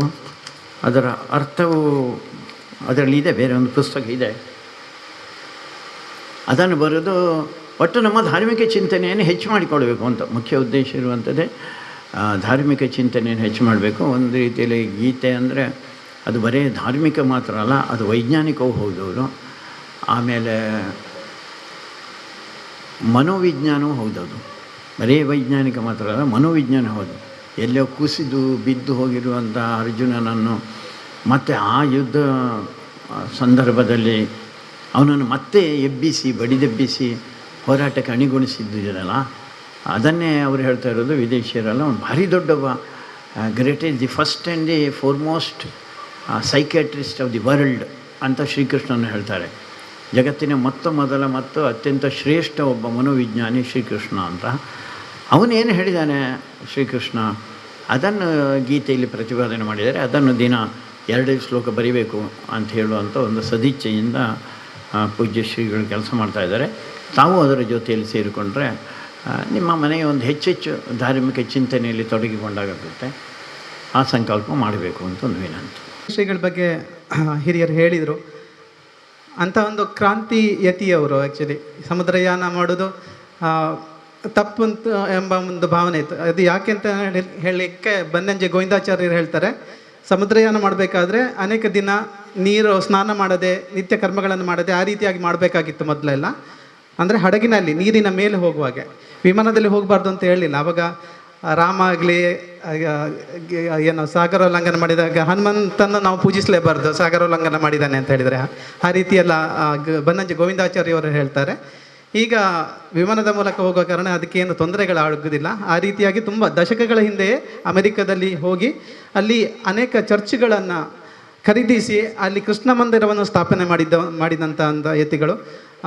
ಹಿಂದೂ ಸಮಾಜದ ಒಗ್ಗಟ್ಟಿಗಾಗಿ, ಅಂದರೆ ಗೋರಕ್ಷಾ ಚಳವಳಿ ಇರ್ಬೋದು ಅಥವಾ ಏನು ಶ್ರೀರಾಮ ಮಂದಿರದ್ದು ಆ ಆಂದೋಲನದಲ್ಲಿ ಇರ್ಬೋದು, ಈ ರೀತಿಯಾಗಿ ಅನೇಕ ಹಿಂದೂ ಸಮಾಜದ ಕಾರ್ಯಕ್ರಮಗಳಲ್ಲಿ ಕೂಡ ತಮ್ಮನ್ನು ತೊಡಗಿಸಿಕೊಂಡಂಥ ಯತಿಯವರು. ಅವರು ಈ ಚತುರ್ಥ ಪರ್ಯಾಯ ಸರ್ವಜ್ಞ ಪೀಠವನ್ನು ಏರ್ತಿರುವಂತಹ ಉಡುಪಿಯ ಅಷ್ಟಮಠಗಳಲ್ಲಿ ಒಂದಾದಂಥ ಪುತ್ತಿಗ ಮಠದ ಡಾಕ್ಟರ್ ಸುಗುಣೇಂದ್ರ ತೀರ್ಥರು ತಮ್ಮ 4ನೇ ಪರ್ಯಾಯವನ್ನು ಸರ್ವಜ್ಞ ಪೀಠವನ್ನು ಏರ್ತಿರುವಂಥದ್ದು 2024ರಿಂದ 26 2 ವರ್ಷ. ಆ ಸಂದರ್ಭದಲ್ಲಿ ಈ ಕೋಟಿ ಗೀತಾ ಲೇಖನ ಯಜ್ಞ ಅಂತೇಳಿ ಒಂದು ಸಂಕಲ್ಪವನ್ನು ಮಾಡಿದ್ದಾರೆ. ಆತ್ಮೋದ್ಧಾರ ಮತ್ತು ಲೋಕ ಕಲ್ಯಾಣಾರ್ಥ ಅಂತ. ಆತ್ಮೋದ್ಧಾರ ಅಂತಂದರೆ ನಮ್ಮದೇ ಆತ್ಮವನ್ನು ಉದ್ಧಾರ ಮಾಡುವಂಥದ್ದು. ಭಗವದ್ಗೀತೆ ಬಗ್ಗೆ ಹೇಳಬೇಕಾದ್ರೆ ಎಷ್ಟು ದಿನಗಳು ಹೇಳಿದರೂ ಅದು ಮುಗಿಯುವಂಥದ್ದಲ್ಲ ಅಂಥದ್ದು. ಭಗವದ್ಗೀತೆ ಎಂಬುದು ಒಂದು ಎಲ್ಲದರ 4 ವೇದಗಳು, 18 ಪುರಾಣಗಳು ಮತ್ತು ಎಲ್ಲ ಉಪನಿಷತ್ತುಗಳು, ವೇದಾಂತಗಳ ಸಾರ ಇರುವಂಥದ್ದು 700 ಶ್ಲೋಕಗಳಲ್ಲಿ 18 ಅಧ್ಯಾಯಗಳಲ್ಲಿ. ಅದನ್ನು ಎಲ್ಲ ಹಿಂದೂಗಳು ಖಂಡಿತ ನಮ್ಮ ಮನೆಯಲ್ಲಿ ಇಟ್ಟು ಅದನ್ನು ನಿತ್ಯ ಓದುವಂಥ ಕೆಲಸಗಳು ಆಗಬೇಕು. ಅದನ್ನು ನಮ್ಮ ಜೀವನದಲ್ಲಿ ಅಳವಡಿಸಿಕೊಳ್ಳುವಂಥ ಕೆಲಸಗಳು ಆಗಬೇಕು ಎಂಬ ಉದ್ದೇಶದಿಂದ ಈ ಮಹಾಸಂಕಲ್ಪವನ್ನು ಮಾಡಿದ್ದಾರೆ. ಅವರು 3ಯ ಪರ್ಯಾಯದಲ್ಲಿ ಇದೇ ರೀತಿ ಲಕ್ಷ ಗೀತಾ ಲೇಖನ ಯಜ್ಞ ಅಂತೇಳಿ ಮಾಡಿ ಅದರಲ್ಲಿ ಅನೇಕರು ಅದರ ಸಂಕಲ್ಪವನ್ನು ಮಾಡ್ಕೊಂಡಿದ್ದಾರೆ. ಇದನ್ನು ಬರಿಬೇಕಾದ್ರೆ ಸುಮ್ಮನೆ ಬರೆಯುವಂಥದ್ದಲ್ಲ, ಮಕ್ಕಳು ಕಾಪಿ ಬರೆಯುವಾಗೆ ಬರೆಯುವಂಥದ್ದಲ್ಲ. ಇದನ್ನು ಬರಿಬೇಕಾದ್ರೆ ನಿಮಗೆ ಭಗವದ್ಗೀತೆಯಲ್ಲಿ ದಿನಕ್ಕೆ 2 ಶ್ಲೋಕ ಅಂತ ಹೇಳ್ತೇವೆ. ಯಾಕೆಂತಂದರೆ ಭಗವದ್ಗೀತೆಯಲ್ಲಿರುವಂತಹ ಧರ್ಮಕ್ಷೇತ್ರ ಕುರುಕ್ಷೇತ್ರದಿಂದ ಏನು ಸ್ಟಾರ್ಟ್ ಆಗ್ತದೆ, ಆ ಧರ್ಮಕ್ಷೇತ್ರ ಕುರುಕ್ಷೇತ್ರ ಮತ್ತು ಯಾವುದೂ ಅಲ್ಲ, ನಮ್ಮ ಜೀವನ ಧರ್ಮ ಏನಿದೆ ಅದುವೇ ಧರ್ಮಕ್ಷೇತ್ರ. ನಮ್ಮಲ್ಲಿ ಬರುವಂಥ ಕೆಟ್ಟ ಭಾವನೆಗಳು, ಒಳ್ಳೆ ಭಾವನೆಗಳು, ಸದ್ವಿಚಾರಗಳು, ಕೆಟ್ಟ ವಿಚಾರಗಳು ಇದೆಲ್ಲವೂ ಏನಿದೆ ಅದು ಕುರುಕ್ಷೇತ್ರ ಆಗಿದೆ. ಅದನ್ನು ಹೇಗೆ ನಾವು ನಿಭಾಯಿಸಿಕೊಂಡು ಹೋಗಬೇಕು, ಅದನ್ನು ಜೀವನದಲ್ಲಿ ಹೇಗೆ ಅಳವಡಿಸಿಕೊಂಡು ಹೋಗಬೇಕು ಎಂಬುದು ಈ ಭಗವದ್ಗೀತೆಯಲ್ಲಿ ಇರುವಂಥದ್ದು. ಇದನ್ನು ಒಂದು ಮಹಾಸಂಕಲ್ಪದೊಂದಿಗೆ ನಿಮಗೆ ಈ ಲೇಖನ ಪುಸ್ತಕ ದೊರೀತದೆ. ಒಂದು ಸಂಕಲ್ಪ ಸೂತ್ರ ಸಿಗ್ತದೆ. ಈ ಸಂಕಲ್ಪ ಸೂತ್ರವನ್ನು ಬೆಳಿಗ್ಗೆ ಸ್ನಾನ ಮಾಡಿ ದೇವರ ಎದುರಲ್ಲಿ ನಾವು ಕಟ್ಟಿಕೊಂಡು ಆಮೇಲೆ ನಾವು ಸಂಕಲ್ಪ ಮಾಡಿಕೊಂಡು, ಇದರಲ್ಲಿ ಸಂಕಲ್ಪ ಮಂತ್ರ ಇದೆ, ಆ ಸಂಕಲ್ಪ ಮಂತ್ರವನ್ನು ಪಠಿಸಿ ಏನು ಸಂಕಲ್ಪವನ್ನು ಮಾಡ್ಕೊಳ್ತೀರಿ. ಒಂದು ನಮ್ಮದೇ ಆತ್ಮೋದ್ಧಾರಕ್ಕಾಗಿ ಮಾಡುವಂಥ ಸಂಕಲ್ಪಗಳು, ಕೆಲವೊಂದು ನಮ್ಮ ಲೌಕಿಕ ಜೀವನಕ್ಕೆ ಬೇಕಾದಂಥ ಕೆಲವೊಂದು ಏನು ಸಂಕಲ್ಪಗಳಿರ್ಬೋದು, ಮತ್ತು ನಮ್ಮ ಆತ್ಮೋದ್ಧಾರಕ್ಕಾಗಿ ಮಾಡುವಂಥದ್ದು. ನೀವು ಜೀವನದ ಒಂದು ಪ್ರಮುಖ ಘಟ್ಟದಲ್ಲಿದ್ದೀರಿ, ಈ ಹಂತದಲ್ಲಿ ನಿಮ್ಮದು ಆಶಯಗಳಿರ್ಬೋದು, ಕನಸುಗಳಿರ್ಬೋದು ಅಂತ ಒಂದು ಸಂಕಲ್ಪವನ್ನು ಇಟ್ಕೊಂಡು ನೀವು ಹೇಳ್ಬೋದು. ಅದಾದ ನಂತರ ಲೋಕ ಕಲ್ಯಾಣಾರ್ಥವಾಗಿ ಮಾಡುತ್ತಿರುವಂಥದ್ದು. ಯತಿಗಳು ಕೇವಲ ಒಂದು ಕುಟುಂಬದ ಸ್ವತ್ತಲ್ಲ, ಯತಿಗಳು ಇಡೀ ಲೋಕಕ್ಕೆ ಇರುವಂಥವರು ಮಾರ್ಗದರ್ಶಕರಾಗಿ ಆಗಿರುವಂಥವರು ಅಂಥ ಒಂದು ಸಂಕಲ್ಪ ನಾವು ಕೂಡ ಮಾಡ್ಕೊಳ್ಬೇಕು. ನಮ್ಮಿಂದ ಆಗುವಂಥ ಏನು ಕಿಂಚಿತ್ ಸೇವೆ ಲೋಕಕ್ಕೆ ಏನು ಮಾಡಬೇಕೆಂಬುದನ್ನು ಅದನ್ನು ಕೂಡ ಸಂಕಲ್ಪಿಸಿಕೊಂಡು ದಿನಕ್ಕೆ 2 ಶ್ಲೋಕಗಳಾಗೆ. ಯಾಕೆ 2 ಶ್ಲೋಕ ಅಂತ ಹೇಳ್ತಾ ಇದ್ದೇವೆ ಅಂತಂದರೆ ಅದು ತುಂಬ ಆಳವಾದ ಅರ್ಥವನ್ನು ಇರುವಂತಹ ವಿಚಾರ. ಯಾವುದು? ಭಗವದ್ಗೀತೆಯ ಶ್ಲೋಕಗಳು. ಅದರ ಪ್ರತಿ ವಾಕ್ಯ, ಪ್ರತಿ ಶಬ್ದ, ಪ್ರತಿ ಅಕ್ಷರಗಳನ್ನು ನಾವು ಅರ್ಥೈಸಿಕೊಂಡು ಅದನ್ನು ಜೀವನದಲ್ಲಿ ಆ ದಿನಕ್ಕೆ ಆ ಕಂಟೆಕ್ಸ್ಟನ್ನು ಸೆಟ್ ಮಾಡ್ಕೊಳ್ಳೋದು. ಓಕೆ, ಈ 2 ಶ್ಲೋಕದ ಇದರ ಅರ್ಥವನ್ನು ಇವತ್ತು ನಾನು ಅಳವಡಿಸ್ಕೊಳ್ತೇನೆ ನನ್ನ ಜೀವನದಲ್ಲಿ ಅಂತೇಳಿ ನಾನು ಅಂದ್ಕೊಂಡ್ರೆ ನಾಳೆ ಇನ್ನೊಂದು 2 ಶ್ಲೋಕ, ಹಾಗೆ 700 ಶ್ಲೋಕ ಅಂತಂದರೆ ಆಲ್ಮೋಸ್ಟ್ 1 ವರ್ಷ. 2024 ಜನವರಿಯಲ್ಲಿ ಸರ್ವಜ್ಞಪೀಠ ಅವರು ಆರೋಹಣ ಮಾಡಿದಾಗ ನೀವು ಬರೆದಂಥ ಈ ಗೀತಾ ಪುಸ್ತಕವನ್ನು ಅದನ್ನು ಉಡುಪಿಯ ಶ್ರೀಕೃಷ್ಣನ ಸನ್ನಿಧಿಗೆ ತಗೊಂಡು ಬಂದರೆ ಸ್ವತಃ ಗುರುಗಳೇ ಶ್ರೀಪಾದರೇ ಅವರು ಶ್ರೀಕೃಷ್ಣನ ಸನ್ನಿಧಿಯಲ್ಲಿ ಇಟ್ಟು ನಿಮಗೆ ಅನುಗ್ರಹ ಪತ್ರವನ್ನು ಇದನ್ನು ನಿಮಗೆ ವಾಪಸ್ ಕೊಡ್ತಾರೆ. ಹೀಗೆ ಕೋಟಿ ಜನ ಇದನ್ನು ದೇಶದಾದ್ಯಂತ ಮಾತ್ರ ಅಲ್ಲ, ಈಗಾಗಲೇ ಹೇಳಿದಾಗೆ ಅಮೆರಿಕ, ಆಸ್ಟ್ರೇಲಿಯಾ ಇಲ್ಲಿ ಎಲ್ಲ ಕೃಷ್ಣ ಮಂದಿರಗಳನ್ನು ಸ್ಥಾಪಿಸಿದರೆ. ಈಗ ತಮ್ಮ ಚಾತುರ್ಮಾಸ್ಯದ ಪ್ರವಾಸವನ್ನು ಅಮೆರಿಕದಲ್ಲಿ ಕಳೀತಾ ಇದ್ದಾರೆ ಪೂಜ್ಯ ಶ್ರೀಪಾದರು. ಸೊ ಅಲ್ಲಿ ಕೂಡ ಈ ಲೇಖನ ಯಜ್ಞ ಬೇರೆ ಬೇರೆ ಭಾಷೆಗಳಲ್ಲಿ ಅವರವರ ಮನೆಗಳಲ್ಲಿ ನಡೀತಾ ಇದೆ. ಅದನ್ನು ಬರೆದು ಶ್ರೀಕೃಷ್ಣನಿಗೆ ಅಲ್ಲಿಗೆ ಸಮರ್ಪಿಸಬೇಕು ಎಂಬ ಉದ್ದೇಶದಿಂದ ಈ ಮಹಾಸಂಕಲ್ಪವನ್ನು ಮಾಡಿದ್ದಾರೆ. ಆಸಕ್ತರು ನಿಮ್ಮ ಬಿಡುವಿನ ಮಧ್ಯಾಹ್ನದ ಊಟದ ವಿರಾಮದ ಸ್ಥಳದಲ್ಲಿ ಬಂದು ಇದರ ಬಗ್ಗೆ ಹೆಚ್ಚಿನ ಮಾಹಿತಿಯನ್ನು ಪಡೆದುಕೊಳ್ಬೋದು. ಅವಕಾಶಕ್ಕಾಗಿ ಧನ್ಯವಾದಗಳು.